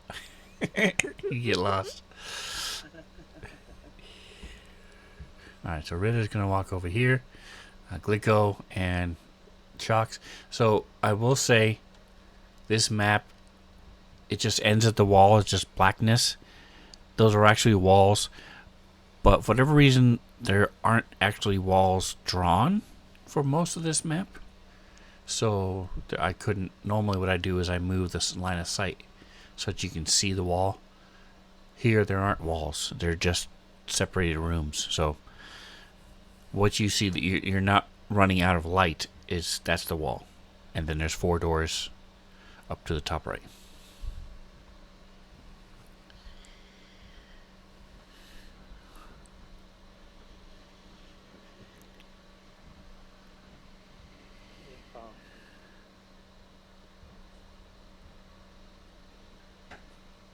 Alright, so as you get closer, she's looks and she sort of motions you to come down to the end.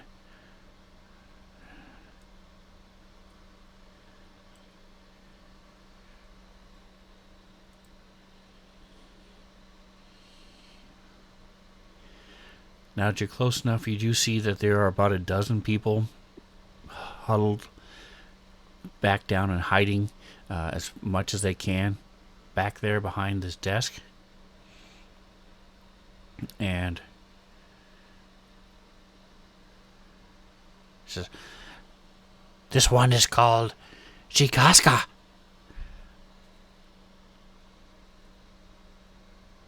"Who are you?"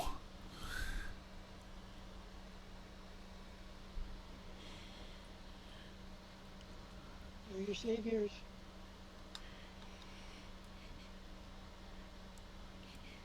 I'm joking. "Did you stop the terrible sound? The terrible hologram at the front door?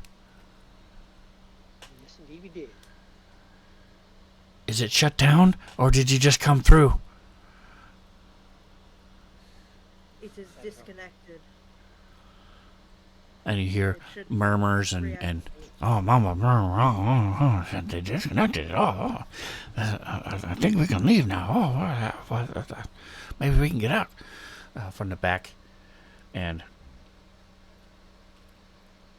he says, "Oh, thank you. This one is very happy to hear that. This has been so terrible since things went dreadfully wrong. Jape, Mary Andrew unveiled a new game, the showcase, just last night. But there have been explosions, and half of this place has no power. Some of the games and software have all gone crazy. Digital projections are overriding reality. It's terrible." So the only thing of specific interest that you need to know is, and Glico, you would know this already, but Jafe,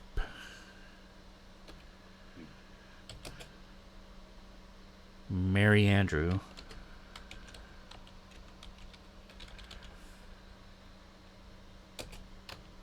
is the Chief Technical Officer of HackTech.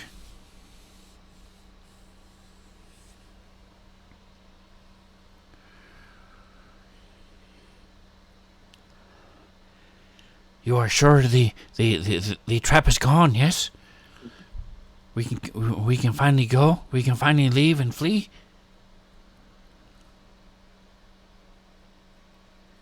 Yes, although you said there are projections overriding reality. There are asteroids and other hazards that are projected in the space outside the station, and those will very much damage your ships. Asteroids. Asteroids. I'd rather face asteroids than the crap I've seen in here. Well, the different mermaid people talking. She says, "Oh, thank you. This one will lead these people.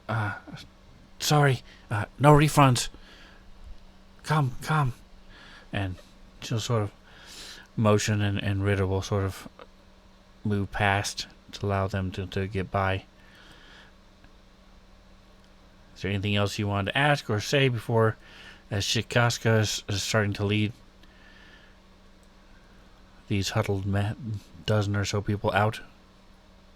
You said that the showcase was released last night. How long have there been issues here? What does it look like beyond this room? Oh, but there were explosions and the power has been coming and we have these things. I don't know if brownout is a normal term or not, but we're gonna say it's a technical term. There have been brownouts and power flickering on and off, and we don't dare leave the room. In the main hall, there's all these different things. It's hard to tell what will actually hurt you and what's just part of a game. It's been going on since last night.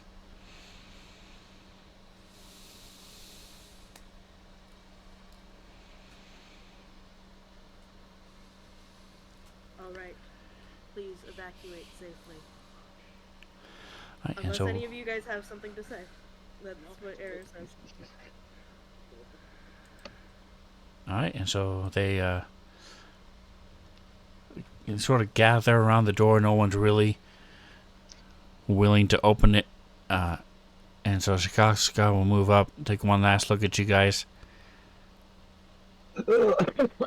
and then opens the door and steps out. A gnome shows up and starts screaming at them. And everybody waits a moment, and then as nothing happens, they all start rushing out the doors, and they are gone.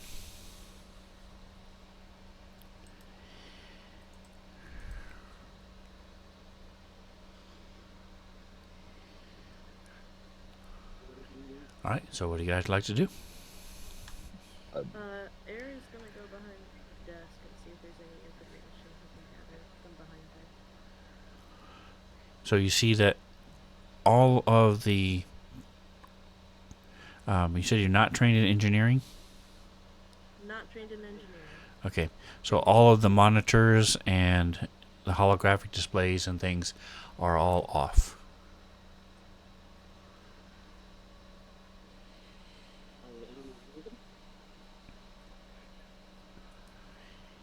I didn't hear your question. I heard you ask a question. I didn't hear it.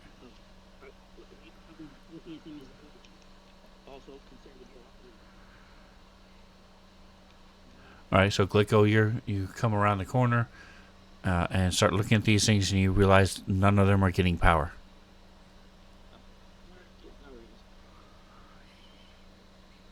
It's understandable if there have been holographic issues, as they just said. One would feel safer having them disconnected. All right, are you going to look around at all, Glicko? A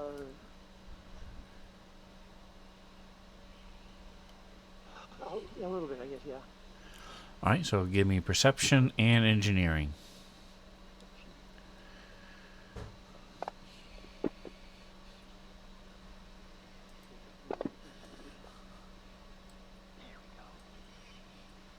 All right, so you do see that while one of them is unplugged, majority of them are not unplugged. There's no power coming to this area. Whatever circuit breaker they're on is not working. Okay. I will give that information to everybody. And go ahead and give me who has culture. I have culture. Okay. Also vid gamer, so both of you can roll. Professional vid gamer and Yeah. if Bro, you if have I could culture. roll Like the better, roll. that'd be great. Nice. Okay. Yeah, poor Chalks knows nothing. I'm not sure why they built him like that. I mean, at least throw him something. You know, give him a bone here. But don't worry. I'm sure there will be at least one fight coming up, so you'll have something to do, and you will shine. All right, so yeah, especially with your 32, you're you are aware that these registration areas are pretty much all the same, and they're have a lot to do. There might be some. You do see some pamphlets and what is left of some goodie bags, swag bags, but most of the stuff here is just about registration. Since there is no hotel or anything hooked up to this, these are very basic PCs and just have minimal information. You might be able to find out information of who's attending, but other than that, they have nothing to do with controlling or accessing any of the controls for the building itself, or security or anything like that. Do any of the pamphlets have like a little map of the moon? Or what is this, a station or is it a moon? It's a moon. There's a building on the moon where a complex basically is what you could call it, where the H-Tech, the hacked tech building is. So you see that there's a small you do find a small map that has, let me check something real quick. Open.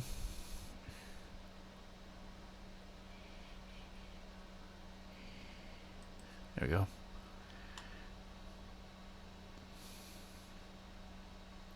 So you see that there's 1, 2, 3, 4,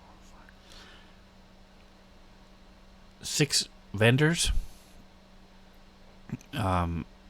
And yeah, so you can so I'll say that this is, I will disable line of sight for a little bit.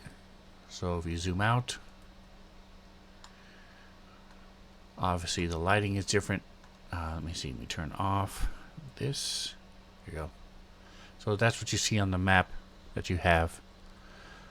And you see that there are vendors.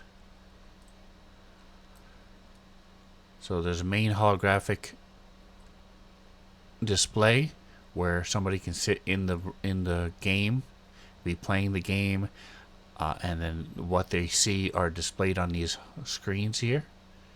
So that's this main setup here. It's a stage. There's a sensory diversity consultants setup here is for not just Vlakas, but a lot of Vlaka customers for people with disabilities come here, and there's a lot of things that they sell to them. There is a setup down here for the Necromancer 157. It's a very popular TV show that's been going on for a couple 100 years on EOX, and they also come out with video games for almost every season as well. And there's over here, there is a setup for Hack Teach, which is a program designed for kids to teach them basic technomancy in a 3D environment, a virtual reality environment. Up here along the top, the vendor is the Champion Squad. That's why they've got such a big setup. Over here is Gilgo's favorite place called the Honor Set display. And then over here is the Doshko Legends, which is, so a Doshko is a weapon that you guys are all familiar with, usually used by, or made popular by the Vesk. It's basically a halberd. It's usually really long, almost like a pike, This and that red stuff is flames shooting out plasma. So and it's basically a It burns pretty hot too. yep.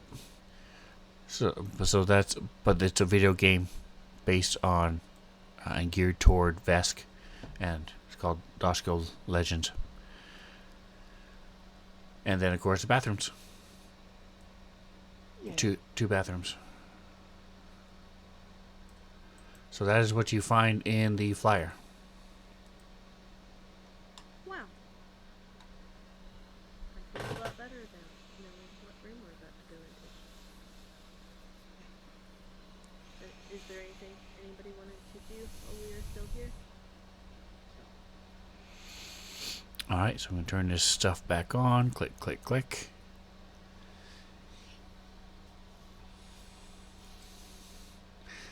And then I will redraw the map. Change everything. No, just kidding. Alright, so Rita will go over here. So it'll look back to you guys. Eric goes and ducks under one of the ropes. He ducks under one of the ropes. Rule breaker. He can't stop me. That's right. I should make you do an acrobatics check to see. Maybe you don't go quite all the way and you get stuck and then twist and all of a sudden you're falling. And it's a comedy of errors as you're now entangled in this rope. You're an android. You don't know any better. Watch it to the east here, But right? I have been an android for like 20 years, so... Alright, Chalk, so you hanging back? Yeah. Okay.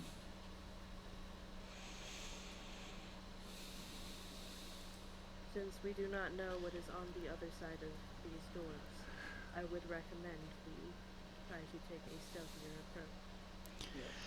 So now that you've taken your 10-minute rest, you come in here, you've talked, you looked around, did some things. It's been about 15, 20 minutes since the trap.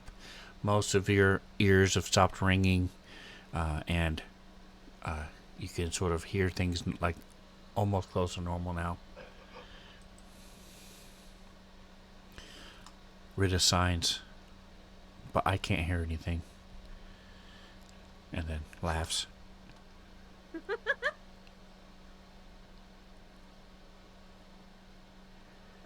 Air signs back. Really? That's news to me.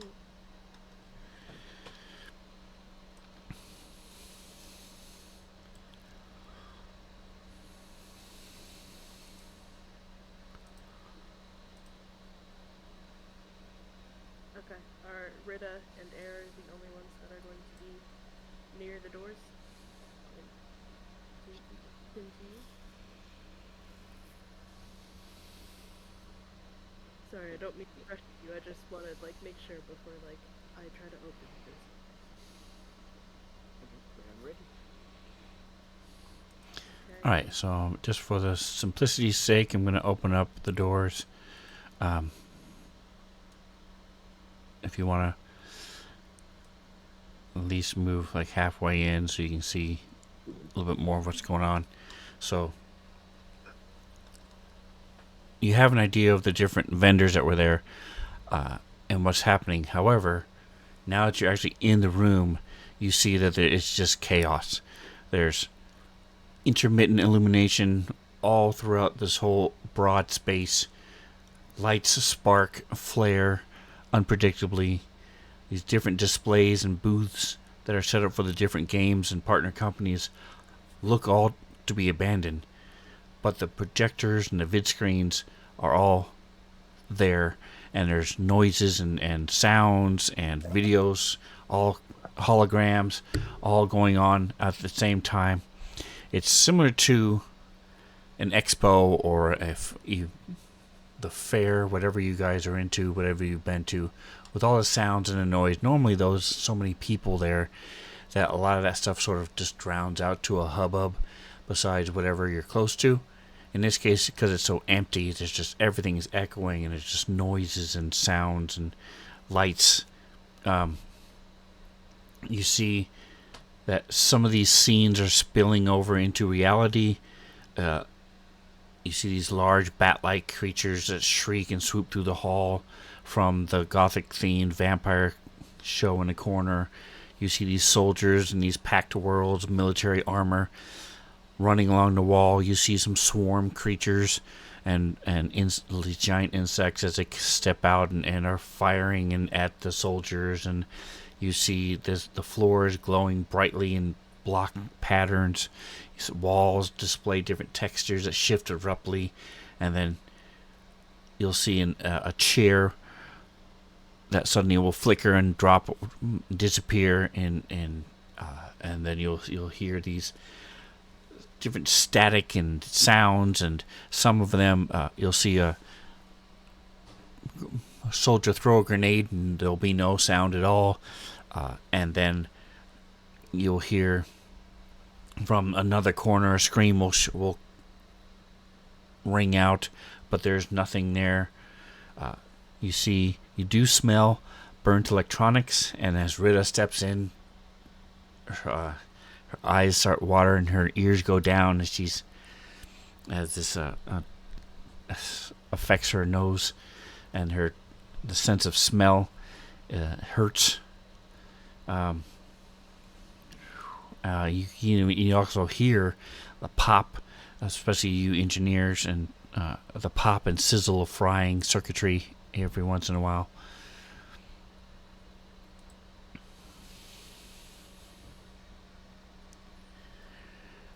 Just in case it wasn't clear, that green area to your right, to the east, is slightly raised by like 2 feet. So it is on a slight raised platform. Over on the... you do see that almost everything is captioned. So as people speak, even though you may not hear the sound, or the sound might not be working, you do see that it'll sign it as well. I love that accessibility. That's really great. You see that there's up where the champion squad is. You see there's a colorfully dressed villain laughs.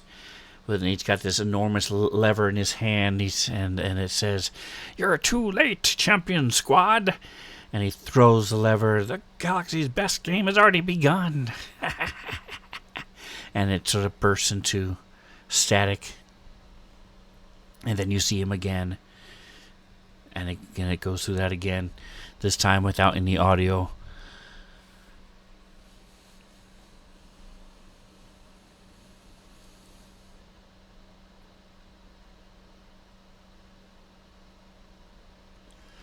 You also see on the stage itself, you see that there are several bodies laying on the stage with various pools of blood around them.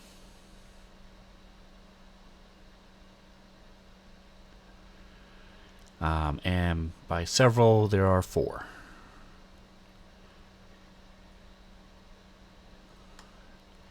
And last but not least, just to clarify it, way in the back, behind, you see there are double doors over here that, according to your map, lead to actual HACT headquarters, not part of the convention.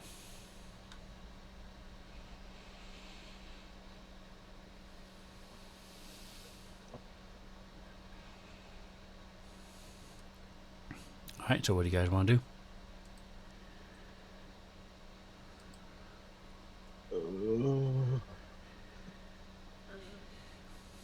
Error wants to start like a sweep of the room and see, like try to like go from like one part of the air. He's gonna start from the top left and make his way to the right. Words. Yeah.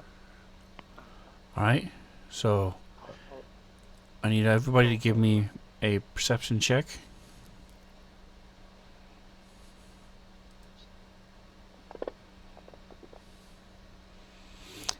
saved in my hotkey. Woohoo, 22. Is it me? No. Hold on. Fine, guys. I'm just not rolling well. All right, so Era, you start heading toward the north. You see again these, you see the Doshko game, and you see the call of honor right above, or a call to honor directly to the north, and as this particularly large swarm insect comes crawling up and out, you're preoccupied. The rest of you, though, realize that there are these 3 flying creatures that have noticed you and are coming directly towards you. So go ahead and give me initiative as you see.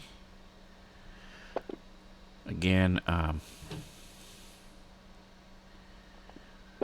here it is. Gilko, you recognize these. It's not your favorite game. It's not really your style.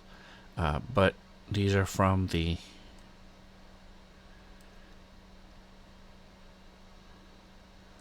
Necromancer game. They're called carrion bats.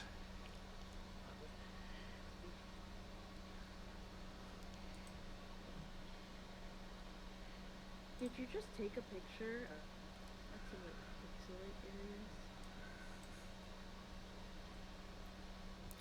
What happened to my? I had to reshare it. Sorry, I closed it by mistake for the stream. Here we go.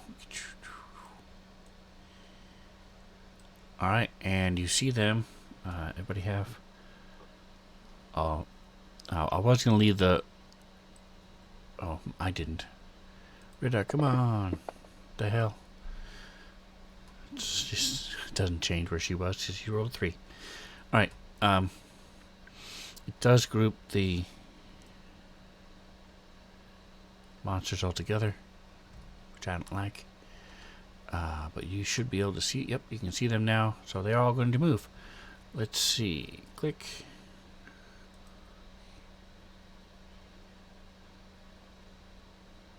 All right. So they have that speed. Let's go Alt.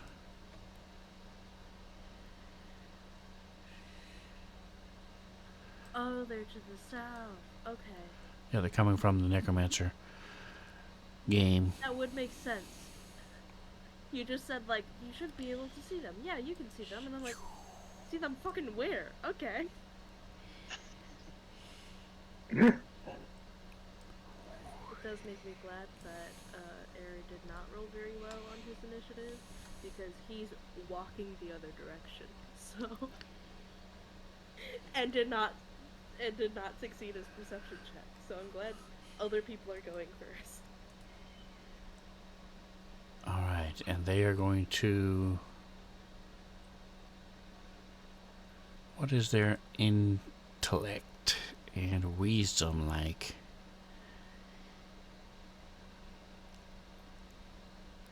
They're very wise, so they're just going to stay where they are. So they're not going to double move. Let me double check something real quick. Make sure I'm not misremembering.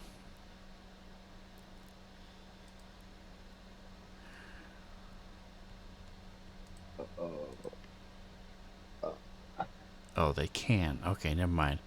So they do have spring attack. All right, so they're going to swoop down and attack. So we'll go with number Juan. Juan.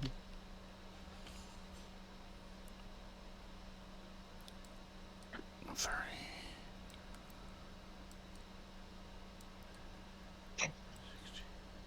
All right, so as he swoops down, his wings lash out,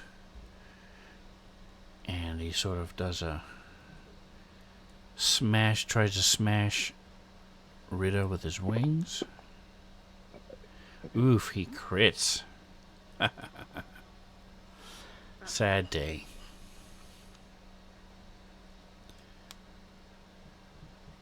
First attack of the night.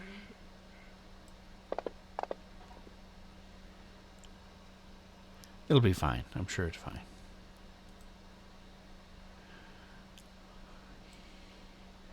Alright, so but Rita will get a opportunity attack.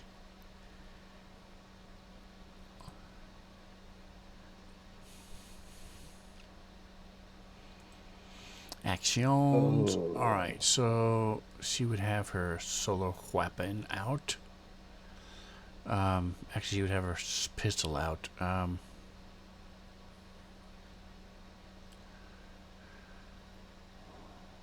going to say coming in through the doorway, he had no idea what was going on, what was happening.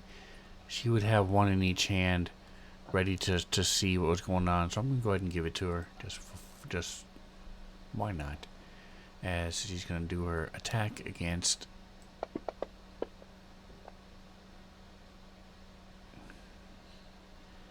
To miss. These are ID'd. I don't know why it's not letting... There we go. Thanks to Glicko.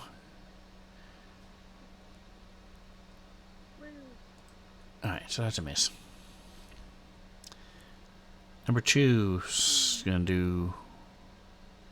I'm going to say there is a 70% chance it will also go after Rita. And it does. It thinks about it. Thinks about going after Chalks, but instead at the last second switches and goes after Rita.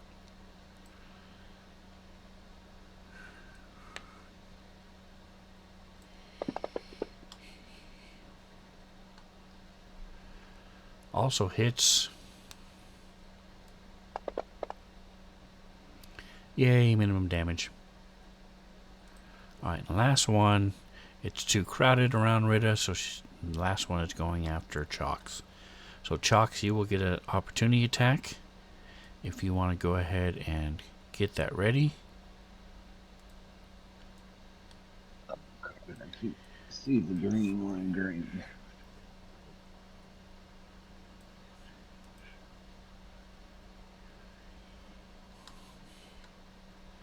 Which one was it? 3. So, The one that's farthest north now. As it comes by, tries to smack you in the face, but it misses with its wings as you duck out of the way. I'm gonna roll my. Okay. I know they're close enough. And they Oh no. swoop around and are getting ready to attack again. Ooh, that's your dart rifle. You would use your what is your attack bonus with your melee weapon? Oh, okay. Yeah, much higher, like double. Okay, so it still hits. So just roll the damage because you can't do a op attack with a ranged weapon. You just roll the damage for the knife. Yeah, so whatever your melee weapon is, yep. So as it comes by, nice max damage. So you slice into this thing, and so as you slice into it, you see it parts, rolls onto the floor, and then slowly fades into pixels and is gone.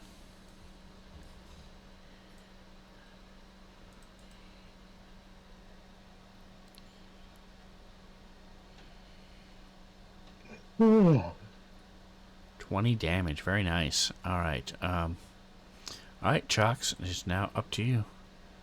So you have multiple hands, no. so you can carry multiple weapons at once. You just can't use both of them on the same in the same round.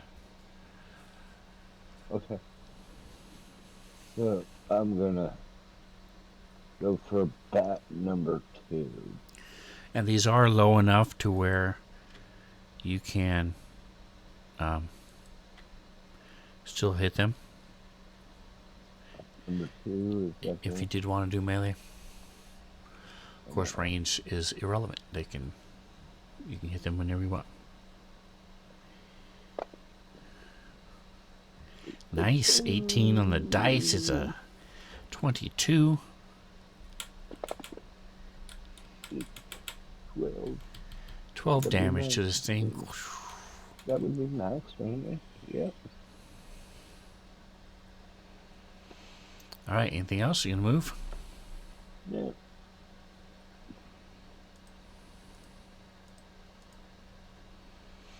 Alright, error.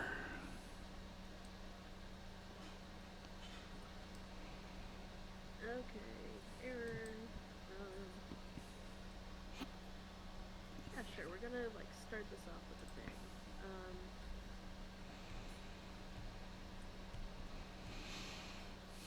Alright, he's gonna go there, and then use the chaos and the movement and the energy that is kind of bundled up in this room, and collect it as heat. And then he's going to go ahead and shoot overheat. And I'm pretty sure if he shoots it like in a cone in a 15-foot cone, that would reach. You would need to move 1 square closer. Perfect.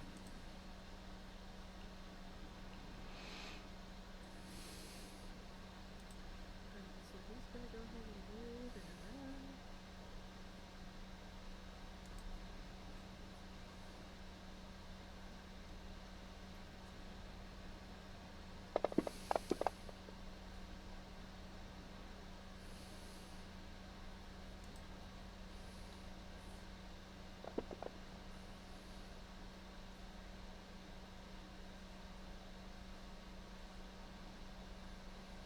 And so he gathers that up and releases it as a burst of heat.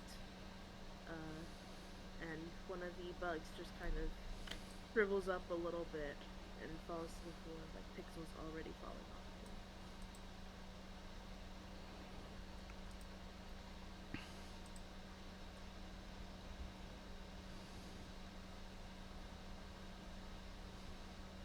Jocasta? She came back?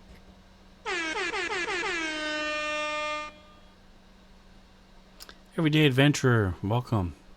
We are, let me get rid of this. Holy shnikes. Video game convention. It's gone wild. The holograms are attacking them and they're fighting these carrion bats right now from a vampire game. Pyro 967 also. Welcome, guys. Welcome. Doing a little bit of a one shot. It's actually going to end up being about 3 different episodes, but thanks. Appreciate you stopping by, saying hi. If you want to throw up my other information, next week we're doing, I have alternating campaigns, so stop by next week, see a Dawn of Flame campaign. It's much more structured and much more information about the players and all that stuff, so check them out on the Using the Tubes, or just come back next Sunday. We play from getting ready to end up here in a few minutes as soon as we're done with this round of fighting. But here we go. Glico, you're up. These are little rocks. Playing a little bit of Starfinder, and he's a Raxolite, a little bug guy. Not a bug, plant guy. A little plant guy. I shoot at that. Carrion 2 is dying, so don't shoot at him. Oh, no. 1 then? Yeah. 1. That work? Shoot off a pistol. Pew. So,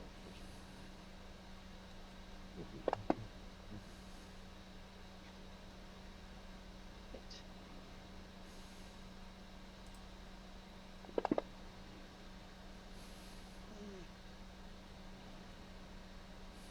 Hang on,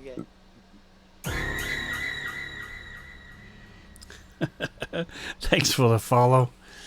A little bit of a jump scare there. Appreciate it. Thank you very much. Yeah, if you subscribe or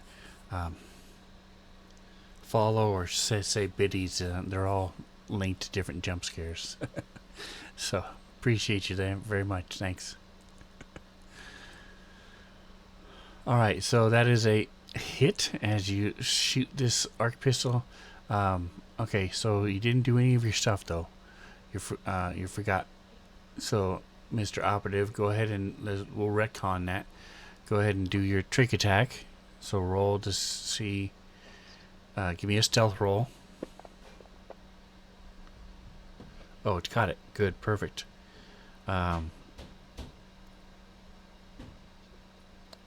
So that is a fail. So you're good to go. That's because had you succeeded in your trick attack, you would have been able to do more damage and make it off target or something. All right, are you moving? I'm up against the wall here. Okay. Rita is me. All right. And I am Rita. All right, so let's go ahead and Solarian action. Gonna move up.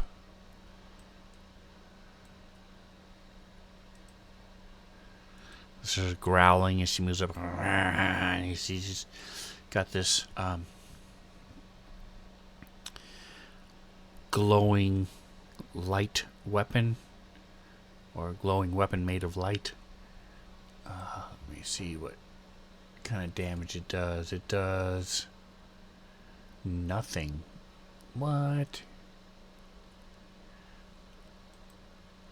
Alright, so I'm going to say it's this big club. It's this big stick.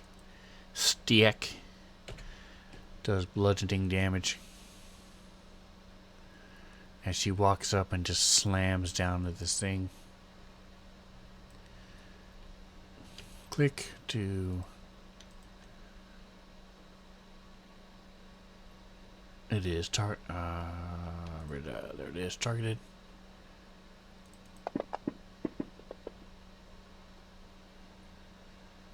Wah, wah, wah, wah. She misses with a fumble.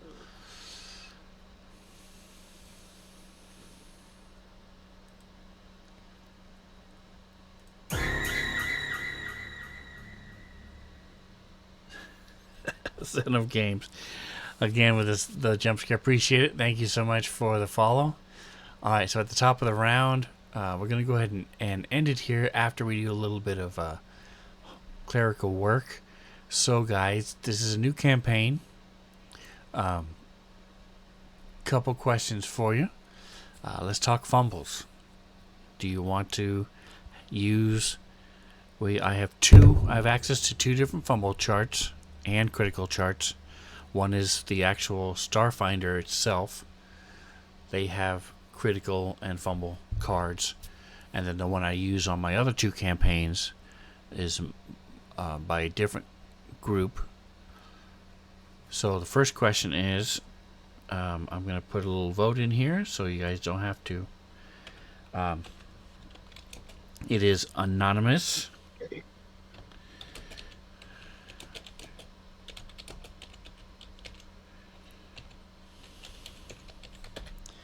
So, yes, no, you have to vote one way or the other.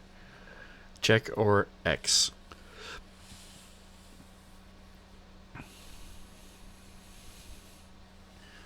Missing 2 people. Do you want to use the crit and fumbles? Well, one 2. of those people's gonna be Alright, and then we're missing one other person. Oh, wait. one of them. Oh, okay. I thought, no, I was clicking on it, and it was, the other person was happened to be clicking at the same time. Alright, so, we are going to use them. So the next question is, the way I have it set up for mine is that it only triggers the actual effect for either one. Third of the time. So the options would be 0, 50, 1/3, or actually I think it's 77 to 100 is a third. So do we want to, how often do you want them to trigger? Every time you roll a fumble or a critical? it's going to be the same for the bad guys. So it is this. Type in 50, 30, or all. Those are your three choices. Oops. 50, 30, or all. So type in what you would prefer. 50% chance, 30% chance, or all the time. And whichever one gets the most votes is what we'll use. And 30 is what you use in other campaigns? Yes. Yep. 30 is what I use in other campaigns.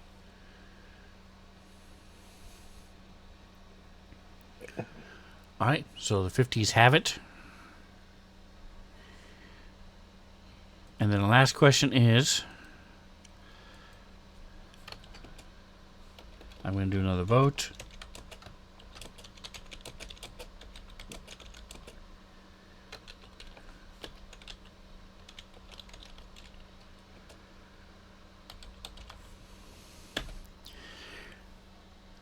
Oh, it helps if I actually put the little slash there.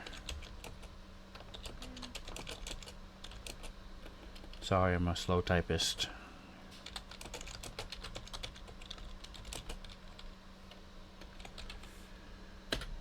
Alright, so if you say no, I don't want to use the Starfinder deck, we're going to use the one we normally use, which is from a podcast I listen to that also has 54 options for range, crits, and magic.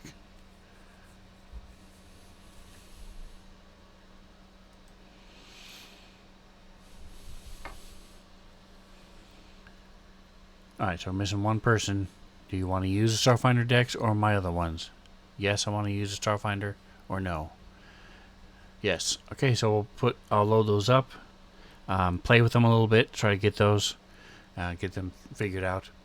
And then I presume we all want to use my other two homebrews, which is grenades. Well, grenades won't matter because you have what you have and you don't have. But healing serums, instead of doing 1d8, they do 2d4. So you can never roll a 1. Is that correct? Yes. Okay. Okay. And then the other thing is combat maneuvers. Combat maneuvers are at minus or KAC plus 4 instead of the normal KAC plus 8. So that basically means if I try to do a trip or to make them drop their weapon, or do like if Chalks does his roll, his bull rush, instead of trying to hit their armor class plus 8, which means it's you have a minus 8 to hit them, it would only be a 4. So it would be a minus 4. Because I think combat maneuvers are very hard to do, and I like to make them a little easier to do. So does everybody agree with that? Plus 4. Okay. Vote for the plus 4. Alright, perfect. Anything else you guys wanted to talk about? We didn't have a session 0.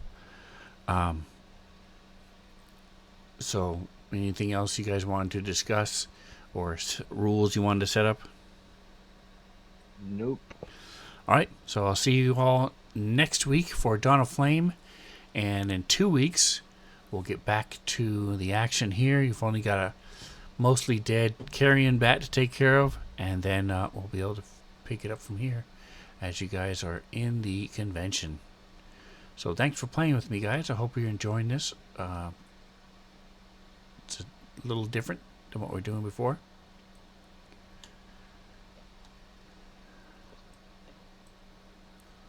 Good night. Alright, guys. Well, hey, thank you so for stopping by. Thanks for the follows and the raids. I appreciate it. I like your little Viking emote. That's awesome. I like it a lot. I would love to have it. But stop back by next week. Check out the Using the Tubes to see some of the other campaigns we've got. And whatever else you do, enjoy the rest of your day. Say goodnight, guys. Good night, guys. Nice.